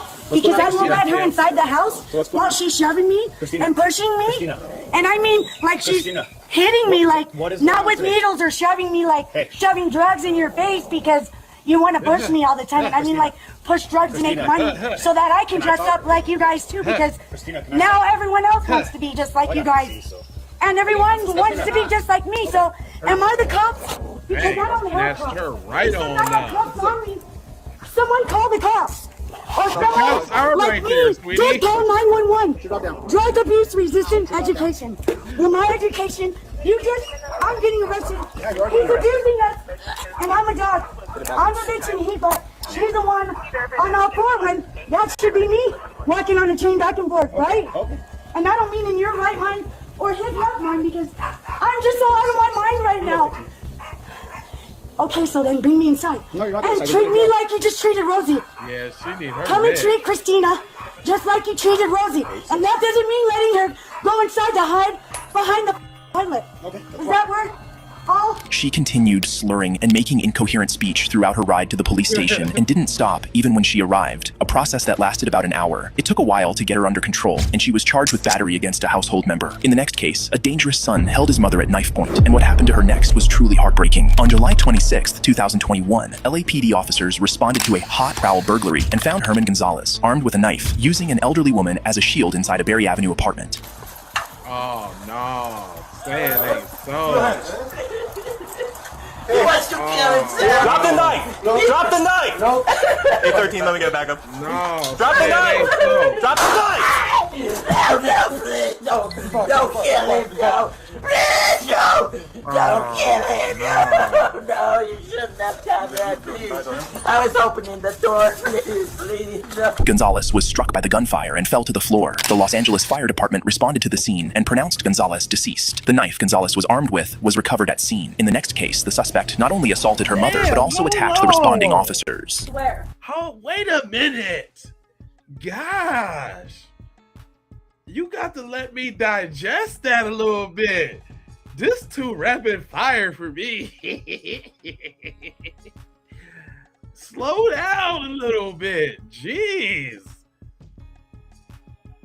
Y'all just show up and what? This is crazy, y'all. This is crazy crime. Is this what it is? They just show up. Wow, you're done. You're out of here. Next one. This is DoorDash crime. What the hell? Right to your damn doorstep. This is crazy. I'm just saying. I just need a few minutes. God. Dang, man, you got my boy right out the box. Jeez Louise. Gosh. It's too much. I thought I liked crime, but do I like it that fast? Like, sheesh, slow it down ease me into it. Give me the backstory. Put the creepy music on there or something. Jeez. Slow my crime up. God. This will show you what you're really made of right here. This will show you if you really like that. God. All right, y'all. Come on. We're going to let it keep rolling. Responded to the scene and pronounced Gonzalez deceased. The knife Gonzalez was armed with was recovered at scene. In the next case, the suspect not only assaulted her mother, but also attacked the responding officers. Uh-oh. You don't listen. I don't have to listen. I said, give me a minute, and you can't give me a minute. On September 2nd, 2023, officers responded to a domestic disturbance in New Mexico between a mother and her adult daughter. The mother claimed the argument turned physical, while the daughter denied it. Oh, okay. All right. They're going into it. Because I'm like, hold on. Y'all ain't show. They showing you what happened and then go. Because I'm about to be like, now that's just foul right there. Giving me a little bit and going to the next one. Giving me a date for the next crime. Don't do that. You don't listen. I don't have to listen. I said, give me a minute, and you can't give me a minute. On September 2nd, 2023, officers responded to a domestic disturbance in New Mexico between a mother and her adult daughter. The mother claimed the argument turned physical, while the daughter denied it. The conflict arose from the daughter's belief that her mother had spoken negatively about her to family members, leading to her aggressive behavior, including throwing items around the house. Cheating on him Your face and... okay? Huh? Is your face okay? My face okay? Looks a little red. Oh, probably just upset. Okay. Did she hit you at all? No, she kind of pushed me, but... No, my son is all upset. You know. Has she been drinking all the time? Oh, she drinks every day. Has she been drinking tonight? Well, she probably has. I don't know, but because she hides her liquor, you know. But I assume she's been drinking. That's why she's. That liquor. Well, why did she get mad? Is she arguing with you? So it's a constant battle. She's always accusing me that it's my fault and everything. Well, she lost her apartment. She lost her job, so she lost her apartment, so she had to move in with me, and I had to convert my dining area into a place where she hates being here. I tell her, well, you know, I have no choice. What else? No other choice. Does she have anywhere else to go for tonight? No place. She has no place to go. When the officers approached the daughter, her attitude wasn't the friendliest, and they confirmed the hostile attitude her mother had mentioned. What's up? Just put me in jail. Oh, she's gonna find out. Everything my mom said. Just put me in jail. Based on what we saying, she's gonna find out. Go. Just put me in jail. I've already been there. Let me go. Your mom's telling you that you pushed her, okay? I don't care what my mom says. Do you know she pushed me too? You guys don't know what she does. You can't push your mom. I'm okay. I don't think you're a bad person, but you can't push your mom, okay? And she can push me? She said she ran in self-defense after you pushed her. Are you kidding me? Whenever I first asked you physical, you said no physical. It was not physical. I asked her first. Because I'm not gonna rat out my mom. I didn't touch my mom. I need you to stand up for me. Huh? I need you to stand up for me. She's I sloppy. can't. Because I don't know what you're up to, and I don't want to be about anything. I'm gonna tell you to turn around. No, I'm not. No, I don't want to put my hands behind my back. I didn't do anything wrong. She's saying you pushed her. I didn't. Why don't you stand up? I did not push my mom. Trudy, can you please I stand up? didn't. She initially resisted, but eventually managed to persuade the officers to let her into the house to get her shoes. Unfortunately, that was a decision they quickly came to regret. I never touched her. Put your shoes on, Trudy. I never touched my mom. Can you please put your shoes on, Trudy? Tell her to come over here and say it in front of me. That's not how it works. Yes, why? Trudy, that's not how it Why? works. Because that's not how it all Why works. can't she say that in front of You you? can face your accuser in court. No. Give me a second. I gave you a second. I'm gonna take another I second. gave you more time than I gave everyone else. I don't care. Then give me another minute. I didn't do nothing to this lady. Let's go. I didn't touch her. So, I'm gonna stand up and pick up more charges. Do whatever the hell you want to, because obviously you guys do that. You guys don't care about me. You don't have 5 seconds. You don't I care said, about me? give me a minute because this is a lot to take in. We've been patient with you enough, Trudy. I don't care. This is a lot. You guys don't have to deal with it. Don't touch me unlawfully. Do not. I said don't touch me. Already gonna get charges, more charges, Trudy. Oh, look what you did, Mom. Little What is that? feisty. I swear. You don't listen. I don't have to listen. I said, give me a minute, and you can't give me a minute. What? Don't fucking touch me like that. Don't. She threw herself against the wall and went limp, making the officers believe she was unconscious. However, her next move only made the situation worse for her. Uh-oh.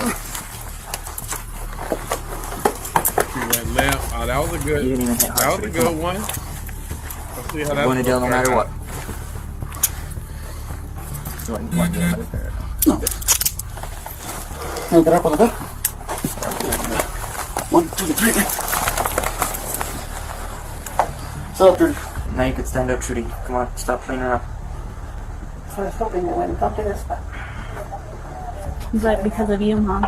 Trudy, come on, stand up. Yeah, Stand she up, Trudy. deserves Enough an games. Academy Award No, for I that can't. one. Are you faking? I'm not faking. Shortly after, the suspect was placed in a patrol car and transported to the hospital, where she was later fully medically cleared of any injuries. Upon arrival at the jail, she continued to scream and resist the officers, ultimately kicking a lieutenant. As a result of her actions, she was charged with battery against a household member, resisting arrest, evading or obstructing an officer, and battery on a peace officer. In the upcoming case, the daughter locked her mother in a bathroom for hours and tried to stop the cops from reaching her. No, I can just go get my mom because I don't want you to go in my house.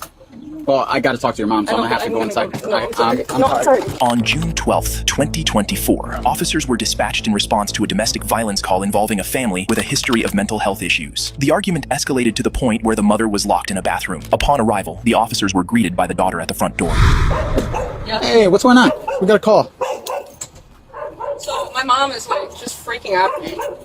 Okay. I've had a lot of problems with her, but I'm like, so basically she took my car key and was just like, oh, I don't know where it went, but you know, she took it and she's just pretending like she doesn't know where it is. Okay. Who else is in the house with you right now? Just my mom. Your mom's here in the house right now? Where's she at?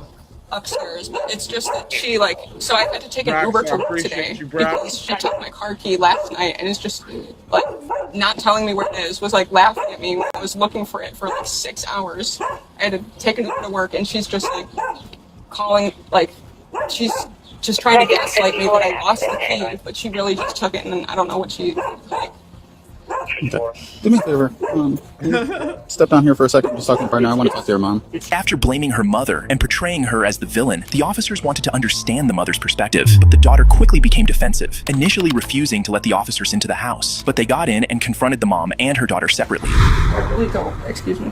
Wait, I know. Oh, excuse me. I'm in my own house. What are you trying to do? Oh, wait, hold up. I'm in my own house. Wait, I'm literally talking to you. I'm literally in my own house. No, I'm asking you. What are you doing? I'm sorry. So, the fire department, they just want to talk to you real quick. Just ask you a couple questions. You guys separated right now. I'm sorry. The reason that I'm upset is because I feel like she's trying to fabricate something against me that I was violent when I was not.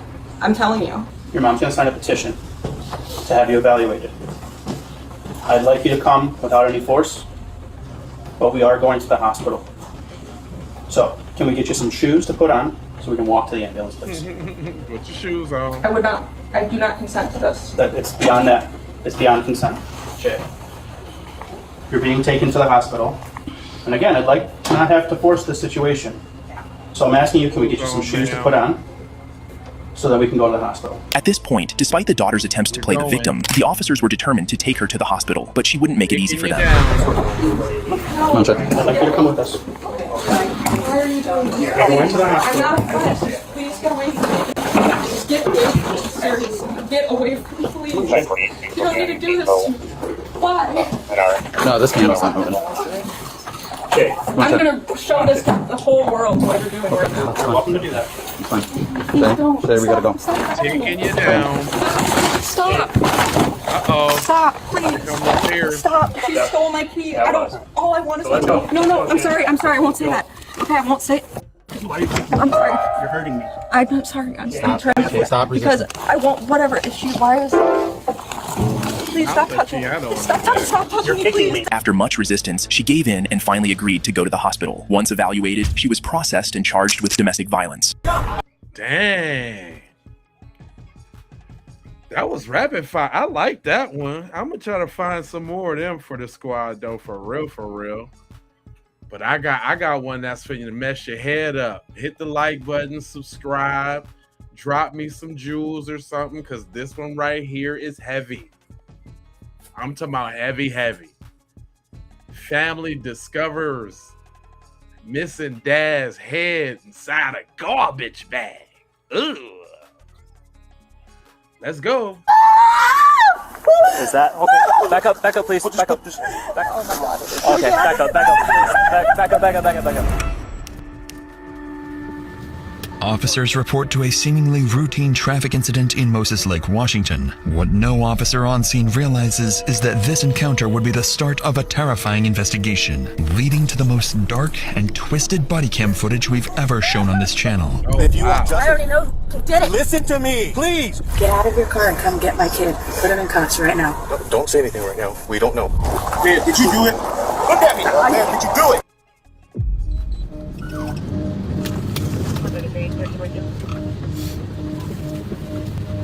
It's an early Sunday afternoon on November 3rd when officers patrolling downtown Moses Lake identify a truck matching a stolen vehicle report logged just hours earlier. Multiple police units have been dispatched, more than typically assigned to a stolen vehicle report. Almost as if, from the very start, police somehow knew this vehicle theft report would soon unravel into something much worse.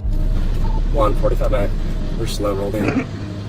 Barking at Porterhouse. Inside the vehicle is 27-year-old professional athlete Isaiah Thomas, the former A-star wide receiver for Eastern Oregon University, who is currently armed with a weapon. Whoa.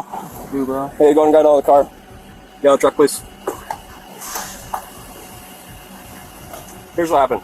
The truck was reported stolen. Whose truck is this? You talk to me, man.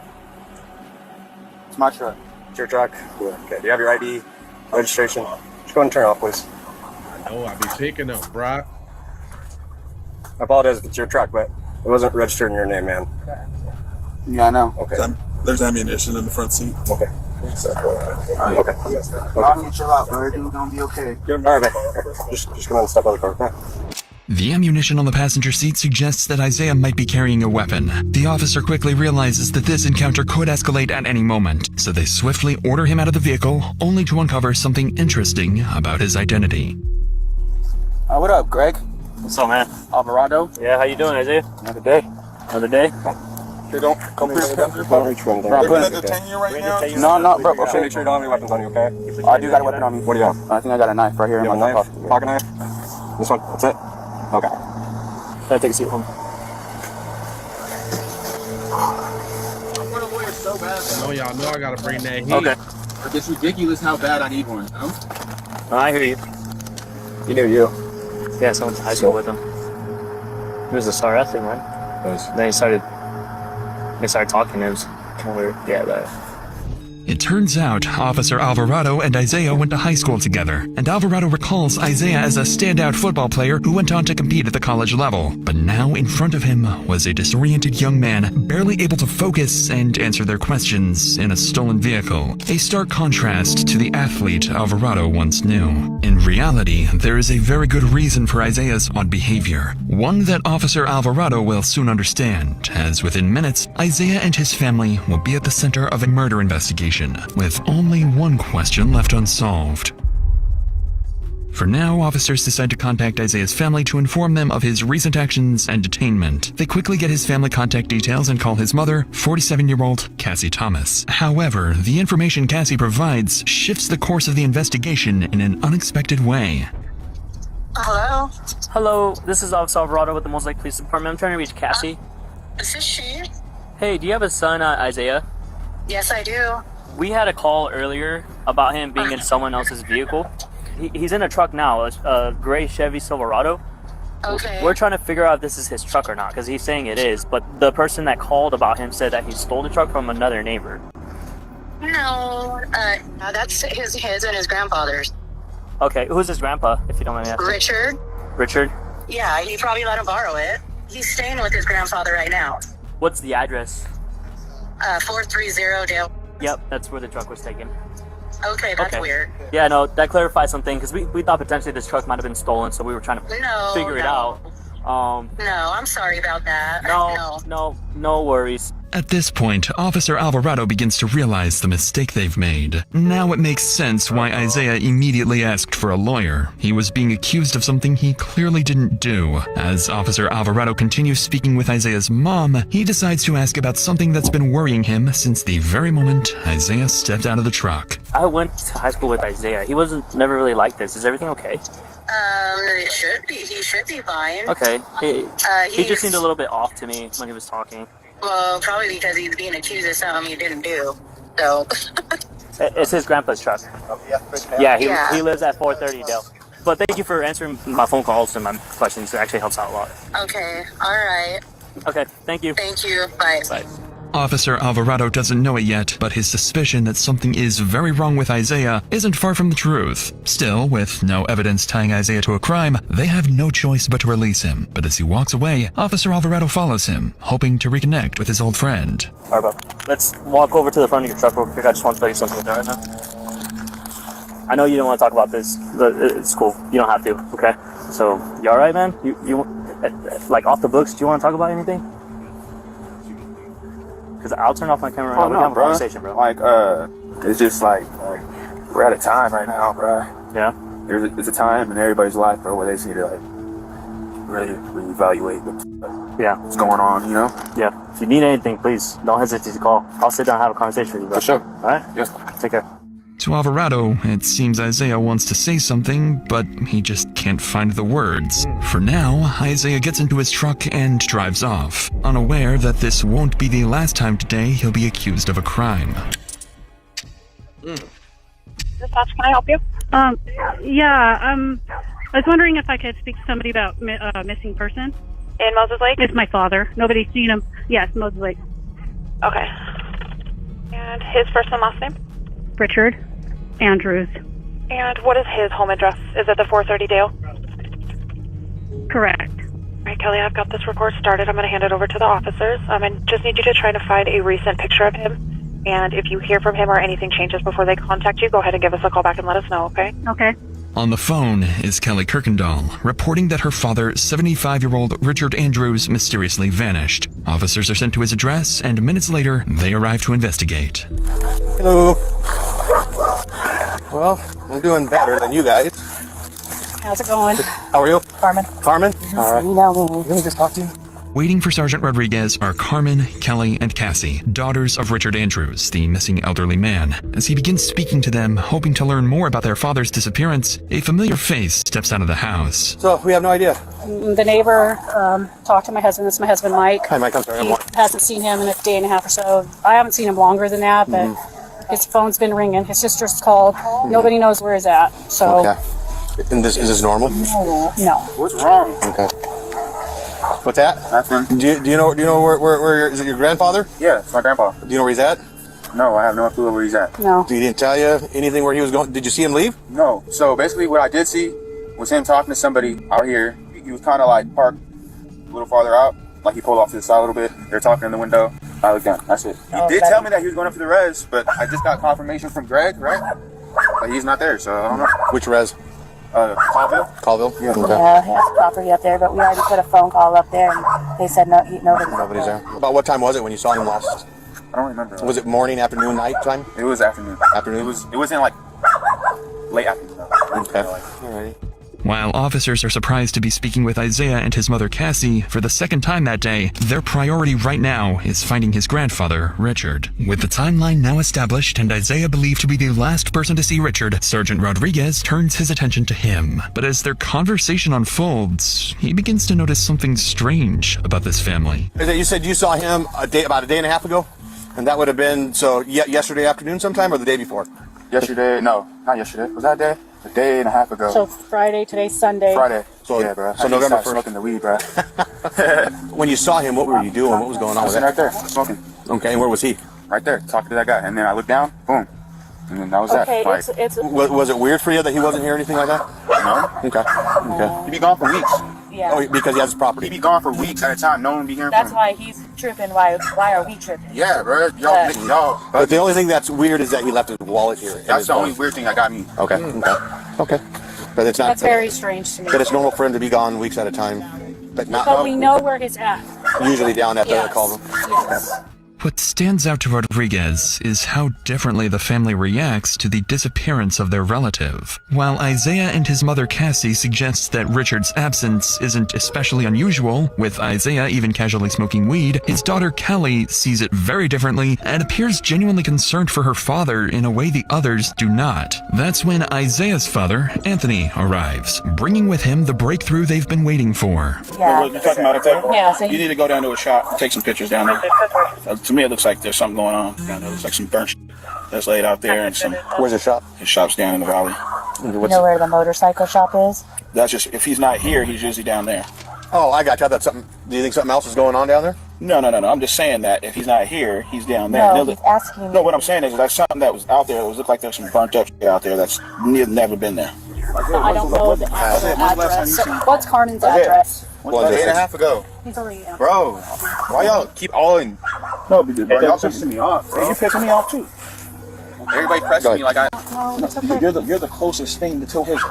Okay, the and last I person told you'll you. see, that's why. So All right, I'm not gonna get. No need to get frustrated about it. I just keep repeating myself. Would you be able to take one of my officers down there to where the shop is at? Yeah. Just so that way we know exactly what we're talking about. Right. And so that way if he's there, that's great. Right. Do you remember what he was wearing, Isaiah? I do not recall. Because that's part of the report that I'm taking, so I can enter it into the system. I'm not bugging, bro. Okay, I know. I'm just letting you know. There's slippers. I think. Okay. Well, we leave that. Oh, those are in the house. So you need jewelry? Jewelry. No. You don't wear jewelry. Hold on, let me. I'm sorry. Let me talk to him. Thank you. Wear jewelry. Okay. You want to have him follow? Yeah. So, because we don't know the exact address, if you want to follow Anthony down to his shop down in Cascade Valley. Okay. His cell phone's here, wallet's here, everything's here, dog's here. Just whatever he had on his person in his pocket is all.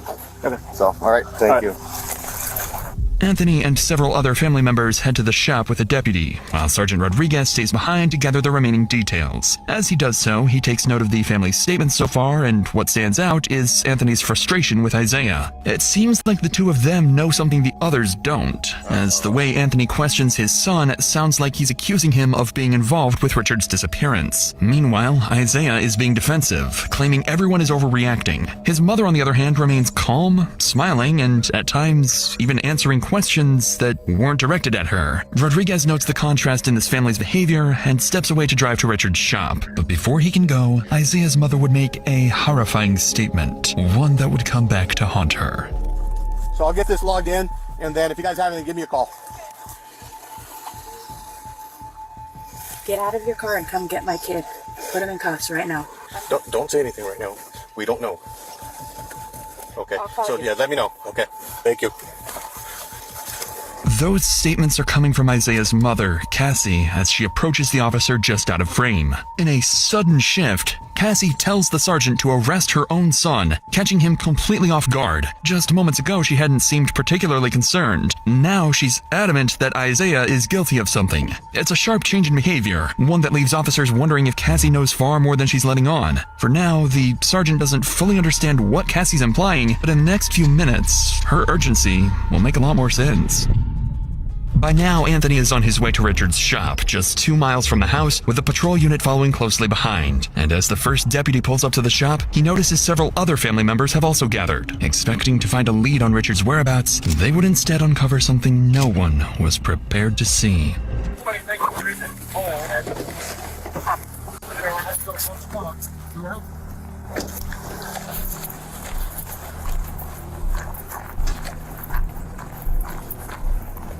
Well, it's on some chart right here, they're saying. Truck, there must have worked a truck that must have backed up right here, they're saying, right? Okay. Is that okay? Back up, please. Back up, please.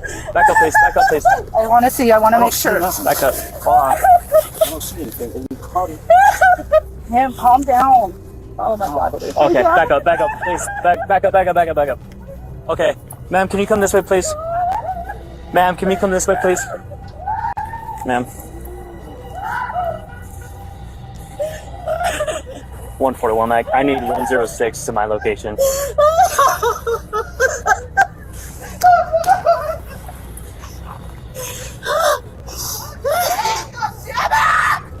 Okay. Ma'am, can you take her over there, please? Please. This is now a crime scene. We need to Yes, I know. I'm trying to get her. Okay, I know. Okay, I'll leave.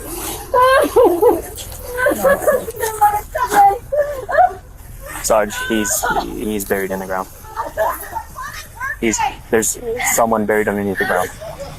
Buried in a shallow grave in the front yard of his own shop lies the dead body of 75-year-old Richard Andrews. Richard's daughter, Kim, is the first to see him. She recognizes her father immediately, revealing part of his leg with the same jeans he always wore. It's a horrifying discovery for them to make. Even the deputy is shaken and unable to control the situation on his own. But as he observes the family, something about it feels off. By the time he arrived, the family had already begun digging, and within moments of uncovering Richard's body, they started pointing fingers, fixating on the one person they're convinced is responsible.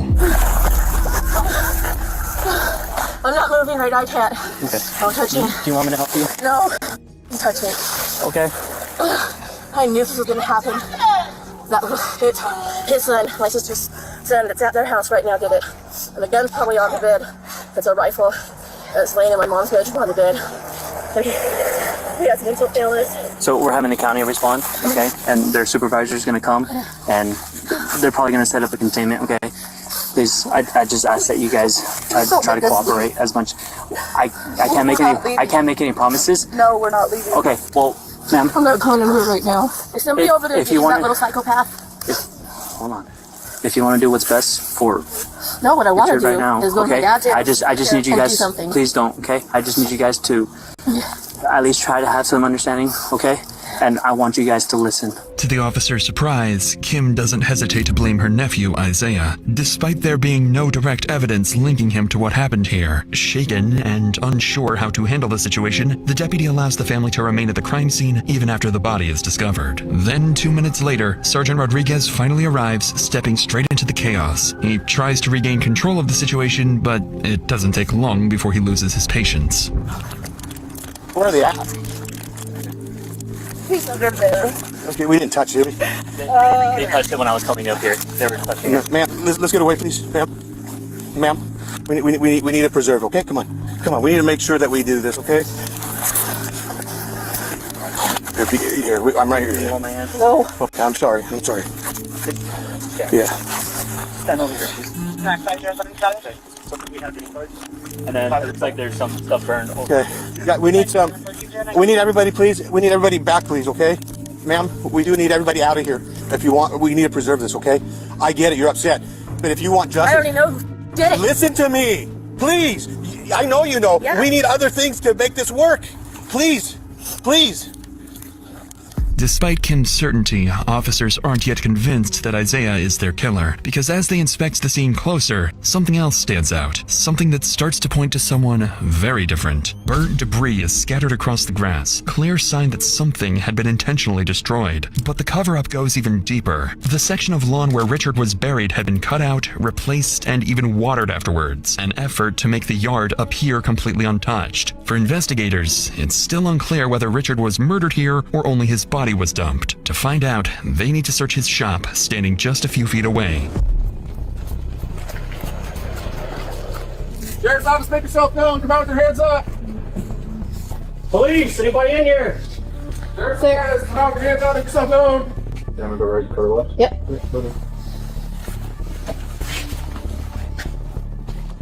Want to bump up that door? Got it?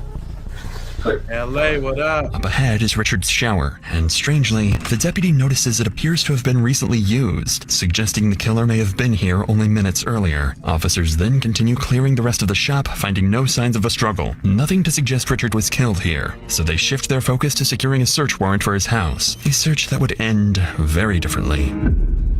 As officers begin to regain control of the chaotic scene, Richard's daughter Cassie arrives, the same woman who had told the sergeant earlier to arrest her son, Isaiah. Why she accused him before the body had even been discovered is now a question detectives need to answer. But first, they have to break the devastating news to her. Yeah, I know. I need to see. No, we can't. We're gonna I just need to see. Just let's go around that way.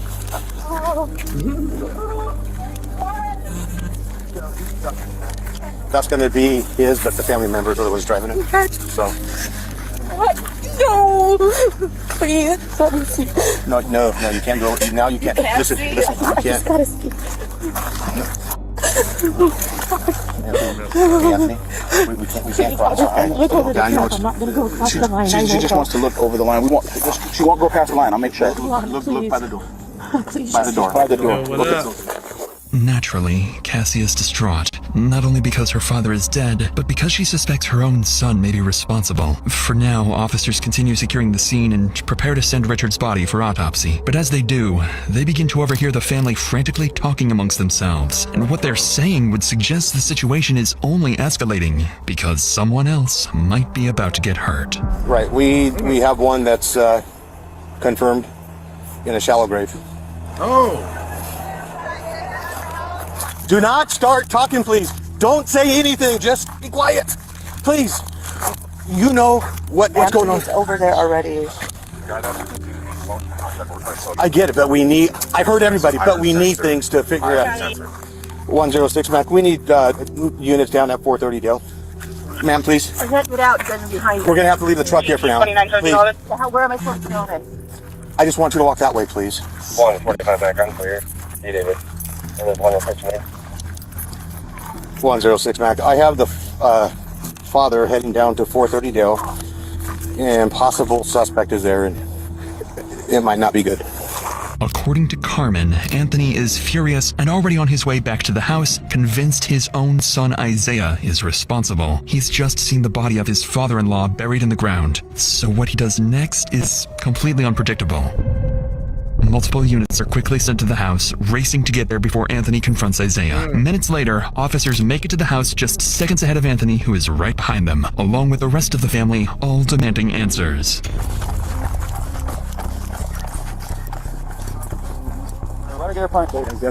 Nope. Just stay back. Stay back. Stay back. Back up. Stay back. Go back now. No, come on.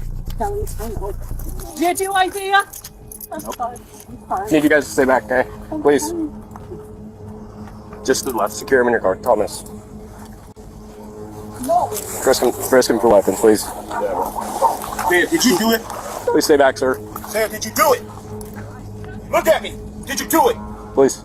I need you to stay back, sir. Did you do it, Isaiah? Look at me. Why would I look at you? Yeah, you're my firstborn. Did you do it? There. One more time. No, bro. Oh, I'm sorry. That's not the So my lawyer. Man, no blows, bro. All right, just go ahead and get in here. I'm gonna take a seat. Close the door. Here's the deal. That's family. Yeah. One of their family members on deceased, right? Yeah. So they came down here to confront him because they think he did it. Yeah. The only reason he's in cuffs right now, we don't. I thought he was like the suspect. No, we don't have BC or reason. Right now he's in there because they think he did it. We need to keep them separated. Okay? Okay. Got it? Cool. For the second time today, Isaiah is accused of a crime. Only now it's something far more serious, and the accusations are coming from his own family. They stand by, watching as he's taken into custody, convinced the case is now solved. But what officers are about to uncover would complicate everything, revealing that no one in this family can truly be trusted. Isaiah is transported to the Grant County Jail on probable cause. Police continue speaking with the rest of the family, but by now Richard's daughters are too shaken to talk. So investigators turn to his son-in-law, Greg, one of the first to discover the body, and they're about to learn that he has vital information that would begin to piece together this meticulous murder. So let's start from the beginning. How do you know the guy who works on the shop out here? Richard is my father-in-law that I married one of his daughters last year. Okay, so he is your current father-in-law. He is my father-in-law, and we live across the street. Okay, so you're pretty close with him. I was very close to him. Okay, what do you think happened? I think that there may have been some type of transaction at Richard's house with Isaiah.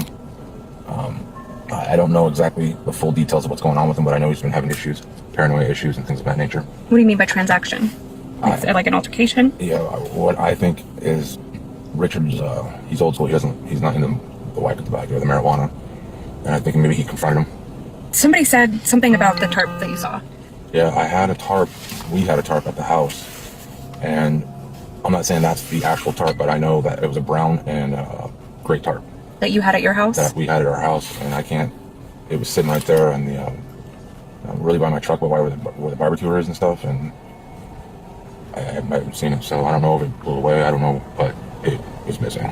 And sure enough, when the family began digging, they discovered Richard's body had been fully wrapped in a brown and gray tarp. With that tarp belonging to Greg, it now raises two possibilities. Either he just incriminated himself, or whoever did this used it specifically to frame him. And Greg has his own theory about who may have set him up. Isaiah's been acting pretty strange lately. You've met Isaiah? Yes. Has he ever been to your house? Yes. Okay. And the last time he was there, he was super paranoid about everything. Does he drive Richard's truck very often? Everybody drives Richard's trucks often, to be honest with you. Okay. People drive them all the time. Is that okay? Back up, please. Back up. Back up. Okay, back up, please. Back up. Officers report to a seemingly routine traffic incident in Moses Lake, Washington. What no officer on scene realizes is that this encounter would be the start of a terrifying investigation, leading to the most dark and twisted body cam footage we've ever shown on this channel. If you want justice, I already know who did it. Listen to me, please. Get out of your car. That's it? strange lately. You've met Isaiah? Yes. Has he ever been to your house? Yes. Okay. And the last time he was. You all right, babe? That's it. I don't like that one. That kind of left me on like a little climax. I don't like that. That one's kind of whack. Hold on, because I don't like that one. I ain't like how it ended. It kind of I ain't like that. Yeah, that sucks. I need to get my I need to see what you got charged with. Oh, that's something. Tell me it's still pending or something. Don't do me like that. God. Sheesh. All right, we still making good time. I got one more. That's it's a serial killer realizes police found his body collection.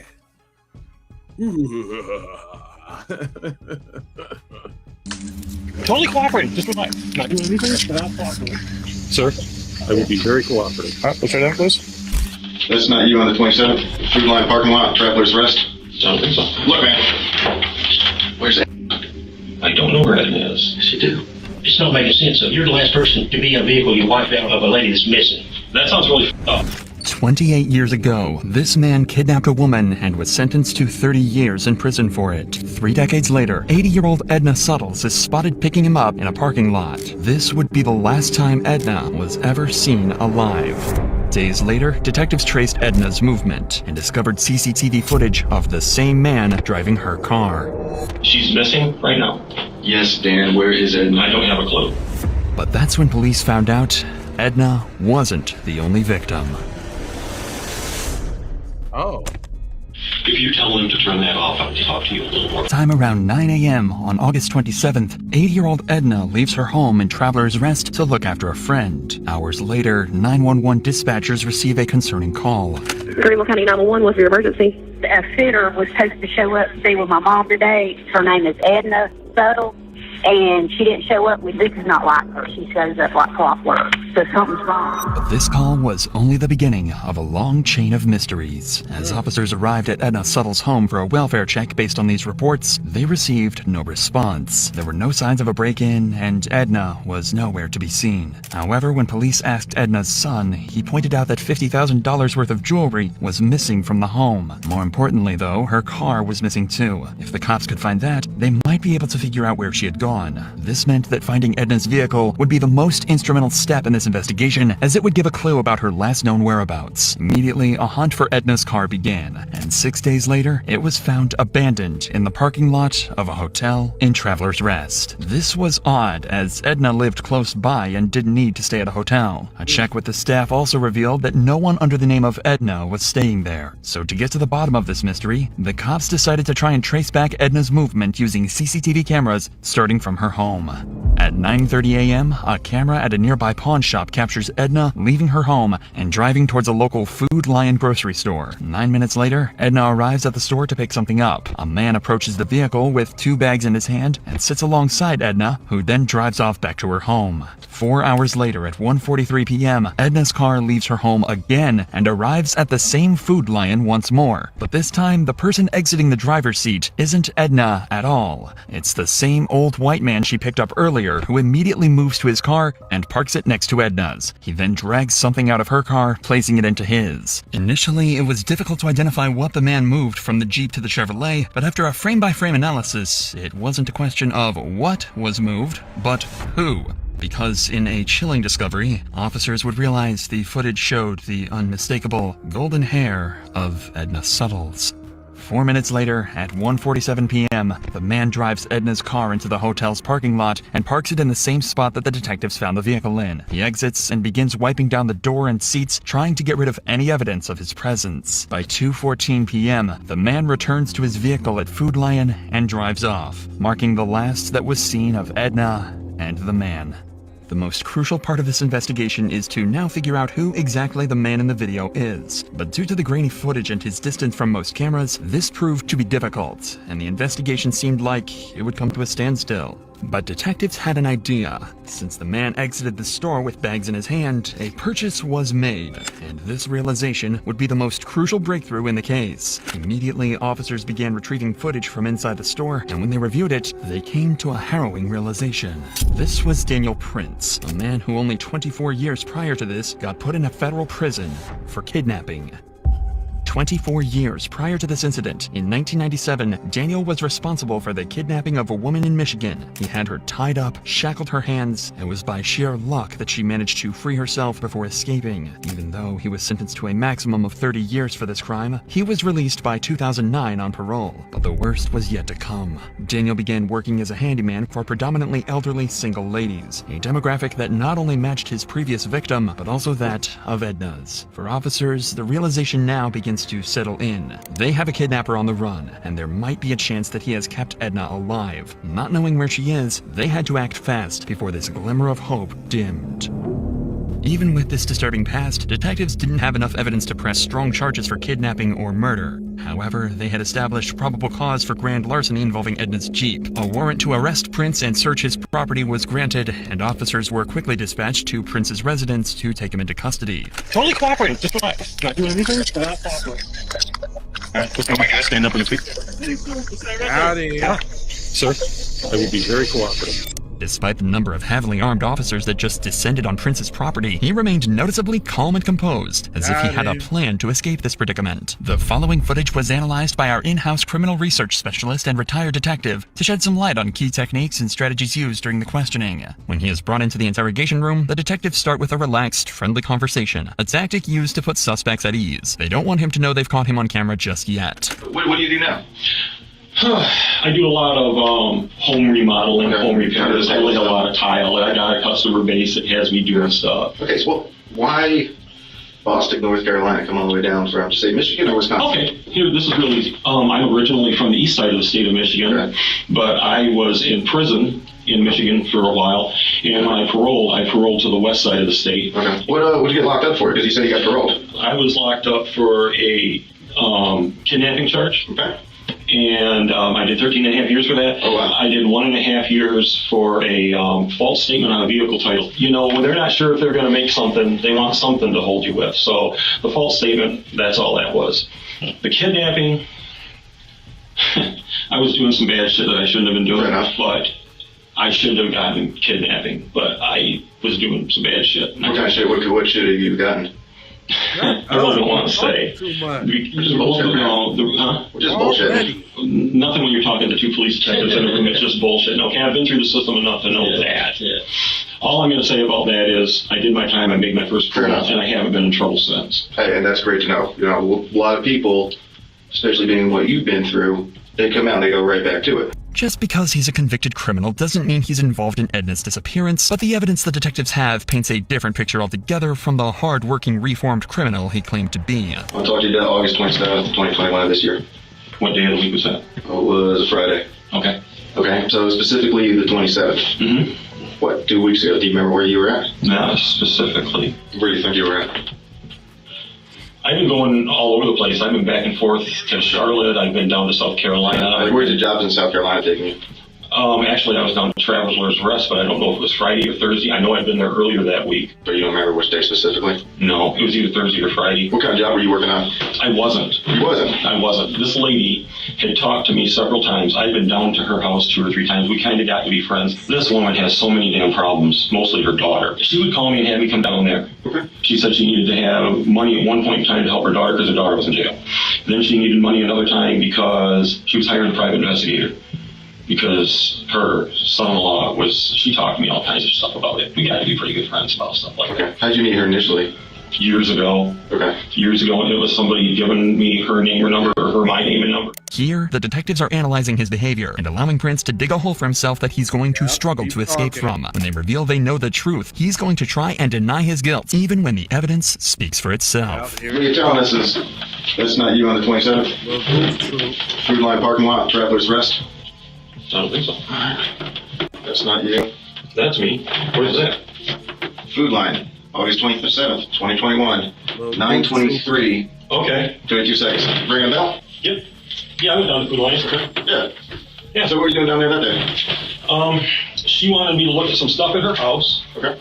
And she picked me up at Food Lion because she wanted me with her when she was gonna go meet some guy for private investigator. Okay. Yeah. Tell us about that. She wanted me to meet her down there. Okay. She was nervous because she says, I'm not sure I trust this guy. And she knows I've been in the military. And she says, will you meet me? She wanted me to see if this guy was going to meet her where he was supposed to meet her. Do you know where? There was a hotel lobby that he finally said, meet me at the hotel. Okay. She says, drive up there and see if he's there.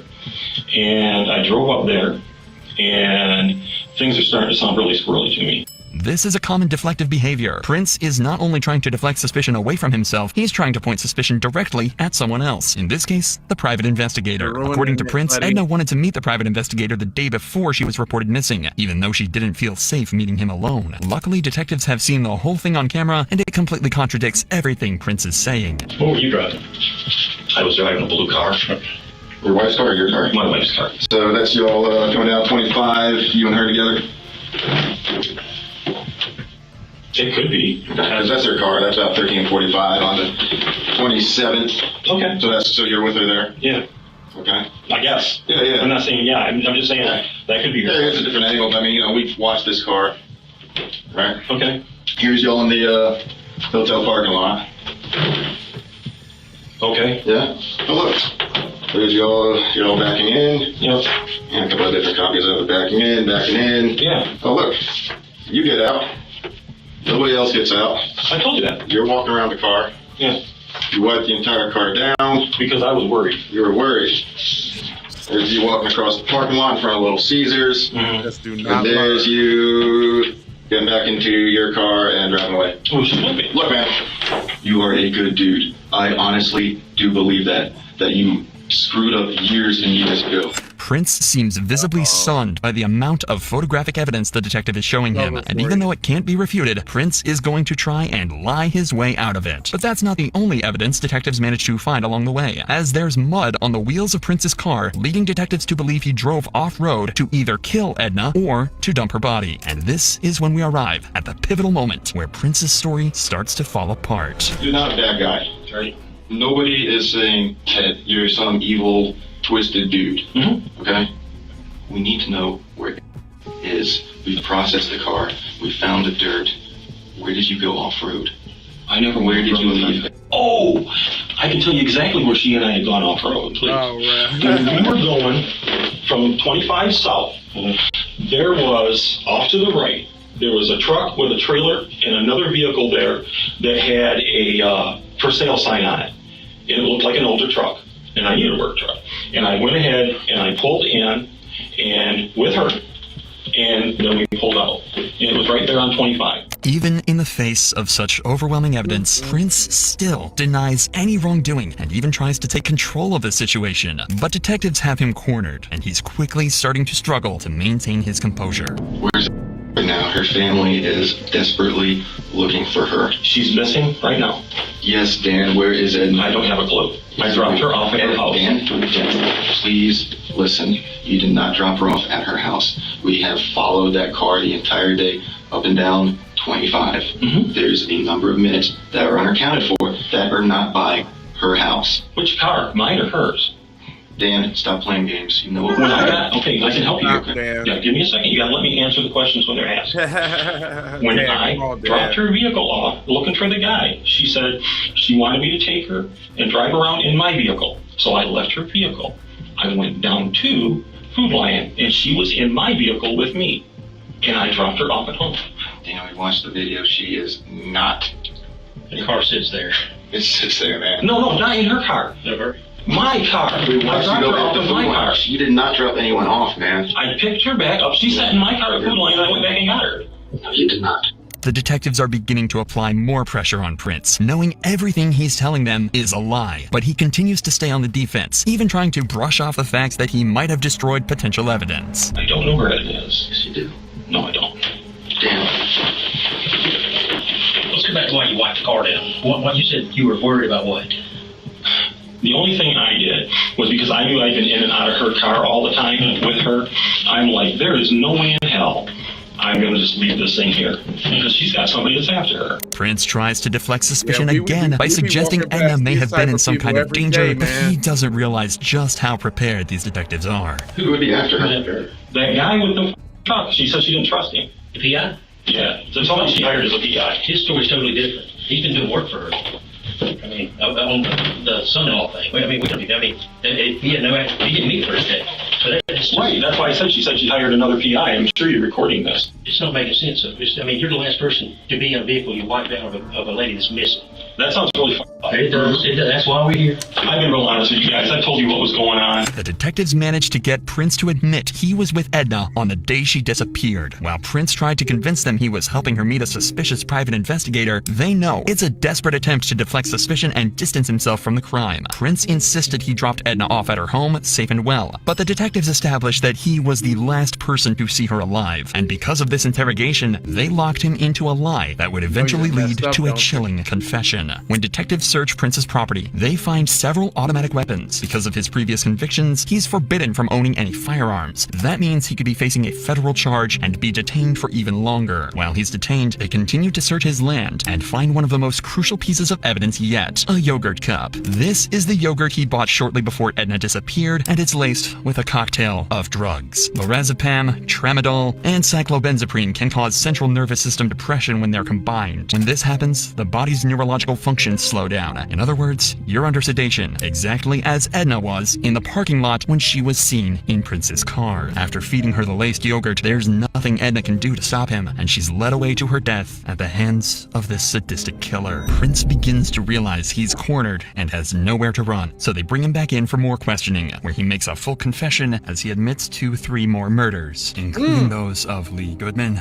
Dolores Sellers, and her daughter, Nancy Rigo. The first victim was Dolores. Daniel had euthanized Dolores Sellers at the request of her daughter, Nancy Rigo. However, Nancy began to have second thoughts and wanted to contact the police, putting her directly in the crosshairs of Daniel Prince, a mentally disturbed serial killer. Nancy Rigo was now his second victim. Even worse is the fact that for several years, Daniel began receiving Nancy's social security checks because she had given him her power of attorney. Moreover, the search of Daniel's property would also reveal several of Nancy's documents. Since 2017, after her murder, Daniel pretended to be Nancy by sending her family emails and messages in an attempt to prevent them from thinking that she was dead. Daniel's third victim was Lee Goodman, who allegedly attempted to rob him, according to Daniel. Much like Nancy and Edna, her body was disposed of in some desolate area. And finally, Daniel's fourth and final victim was Edna Suttles, whose body would be found 1 year later on May 16, 2022, in a grave close to Daniel's home in Rutherford County. Although decomposed, officers were able to positively identify it as Edna and return the body to her loved ones. But even in the face of his crimes, he would never let go of his chance to leverage as much information as he could. There was quite a lot of stuff found in your B house. There could be a million explanations for some of that stuff, and I don't want to jump to conclusions. And if there's something that happened that you didn't intend to happen, let's talk about it. There are things that have to happen, and there are things that are going to happen. What? And I'm a realist, and I have acceptance with this. I would like a little bit of control in how they happen.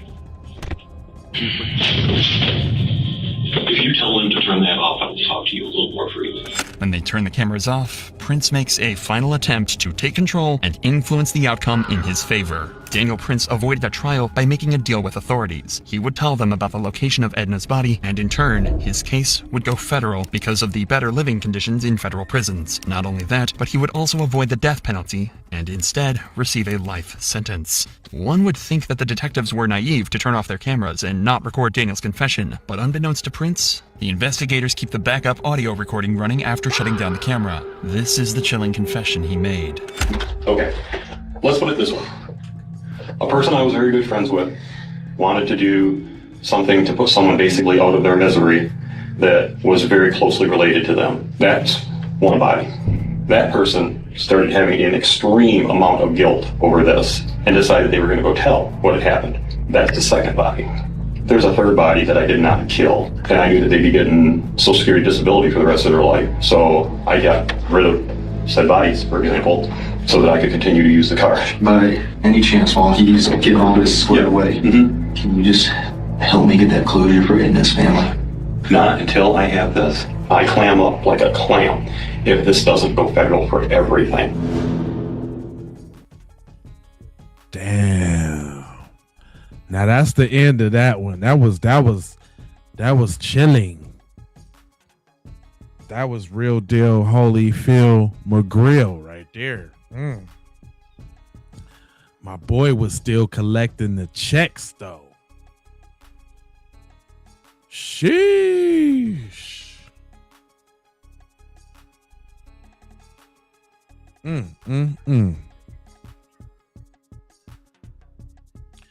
Now, I wanted to kind of leave it at that for the night. Thank you for looking up that crime and getting us the end of that. I seen it in the chat. I appreciate that. That was dope. We got some very smart individuals that grace our channel, and I'm appreciative.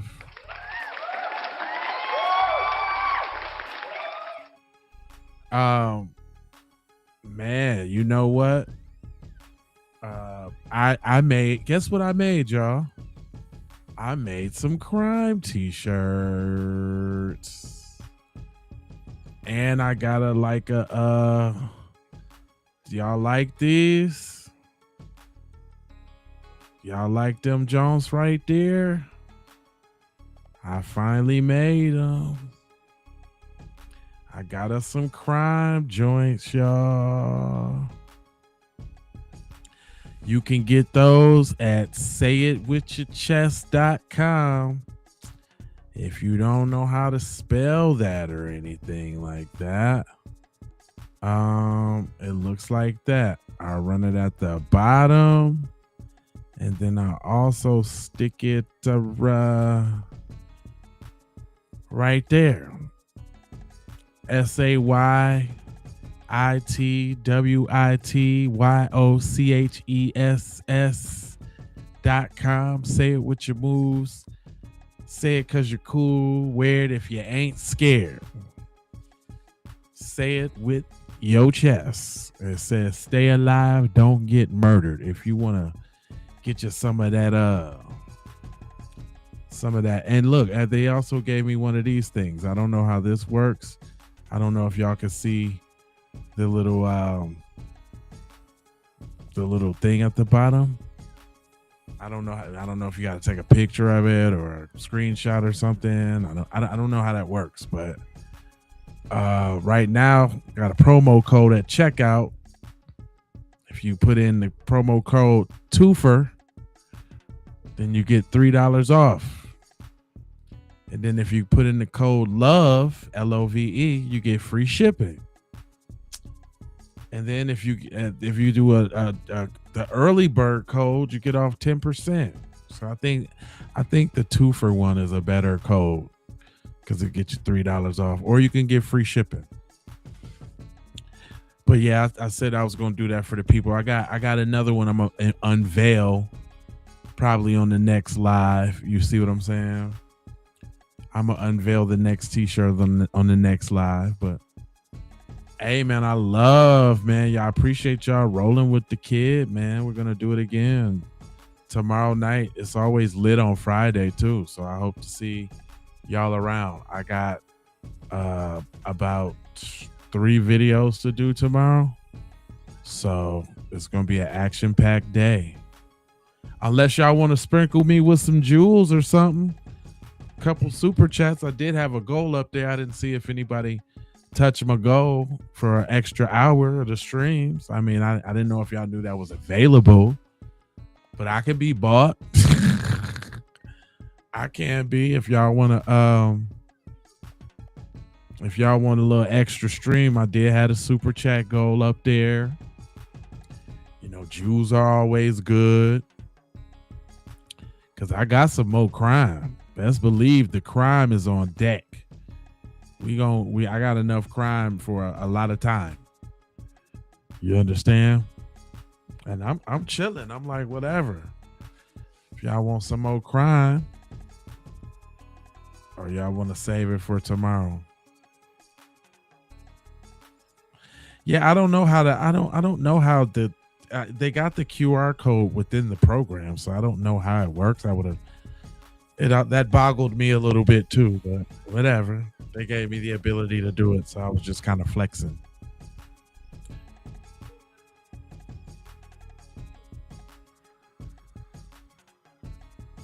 Come on, let me see what y'all talking about. Y'all want some more crime? Cause I got some different kinds of crime. I got some bite-sized ones, and then I got remember the top tens that we was doing last night. I got a bunch of them. I got a bunch of them had lined up that we was doing last night. The little kind of rapid fire joints. I got a couple of them. You know I'm gonna keep y'all laced up with the good crime. I got some different ones too.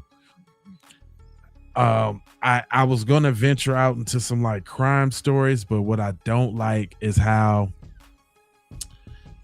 they don't show, like, it's not a lot of pictures, and that could get boring.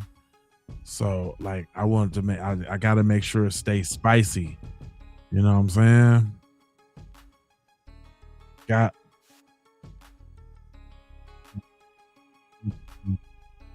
yeah. It's gotta stay nice. But it's all good though. If y'all want to save it and do like a mega stream tomorrow night. You know what I'm saying? Like a little mega little stream tomorrow night. We can do that tomorrow night, no problem. Call it a night. I think we got a nice little dosey dose of crime. We could break it down by city, or break it down by state and city, like the top 10 most crimes in each city. Like I found a gold mine of crime, y'all. You know I be scouring. You know I be scouring the streets. I found a gold mine. But nevertheless, I love y'all for typing in. I ain't gonna hold you, but I'm gonna mold you, fold you, and scold you about being on code. And you know, I got 4 words for you. If you're new here, I need you to go ahead and subscribe for the vibes, like for the spike, comment your vomit, share. Uh-oh, my man hit me with a little something. All right, I see you, brother. Trying to get me in there in the game. The BNK, he like, man, come on, man. Let me sprinkle you with a few jewels, man. You got an error message. It's say it, just if you go to sayitwithyourchest.com, it should go straight there. We still own the domain name. It works. Just got to make sure you spell it right here. Let me put it up on the screen to make it work for you one time.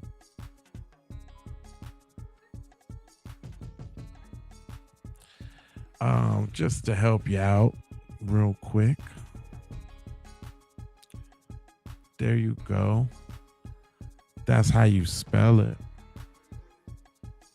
It's kind of unorthodox, but that's for, search reasons, so that you can actually find it. But if you go, also another way you can get it is you can go to the YouTube store. If you go to the store in YouTube, it's in the YouTube store as well,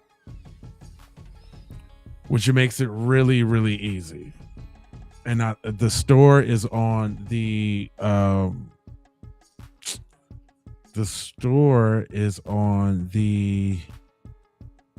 Keep It P Raw channel and the Keep It P podcast channel. Like if you click on it, it'll take you to, if you click on any shirt, it'll take you to it. And then you can click up in the top where it says, here, matter of fact, let me show y'all how it go. If you go to YouTube and then you go to like the store right here, right? Say you're on the channel, then you can go down and then you can click on any one of these products right here, and then it'll take you to this screen. And then you'll see say it with your chest right here at the top. Boom, that'll come up. And if you scroll down, blah down, you will see the t-shirts. You'll see the mugs. Hold on, matter of fact, let me do the big screen so y'all can see. You'll see the t-shirts. You'll see the mugs. Hold on, maybe I should do it like that. Okay, boom. Let me do that again real quick, just so you can see everything. When you on the channel, boom, you scroll down and it say store. You go over there to the store. Then you see the products. You click on one of the products. Boom. Then you see say it with your chest up there in the corner. Bam, you should see this. If you scroll down, you should see stay alive. Don't get murdered. Right? Hold on. Let me hold on. Boom. You see that? Matter of fact, you see this. Boom. Then you scroll down and then you see the t-shirts, the mugs, the hoodies, the sweatshirts. You know what I'm saying? And then the codes be at the top of the screen so you can't miss them. So you can always get your off at the top of the screen. But yeah, got the little joints right there for the sit nail. You know what I'm talking about? On the crime side of the game. Again, let me blow the shirt up. Got them in a couple colors. Got the pink one for the ladies. Got the dark blue one that looks pretty dope. Got the red. The red is pretty hot. The red is pretty fired. The white one actually, the white one, yeah, okay, yeah, because the white one's pretty cool too on the tan side of the game, like with some white and tan joints, something maybe with a gum bottom on them. It'd be kind of dope. But yeah, I got a couple colors. The black stands out proud, but you know my favorite color is red. That's my favorite color right now.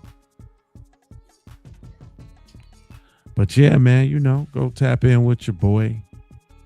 You know what I'm saying? It is what it is. I ain't gonna hold you. But I'm gonna mold you, fold you, and scold you about being on code. And you know I got 4 words for you. Love, peace, blessings, and aloha. I'm out the Doha for Shoha. You already know. You got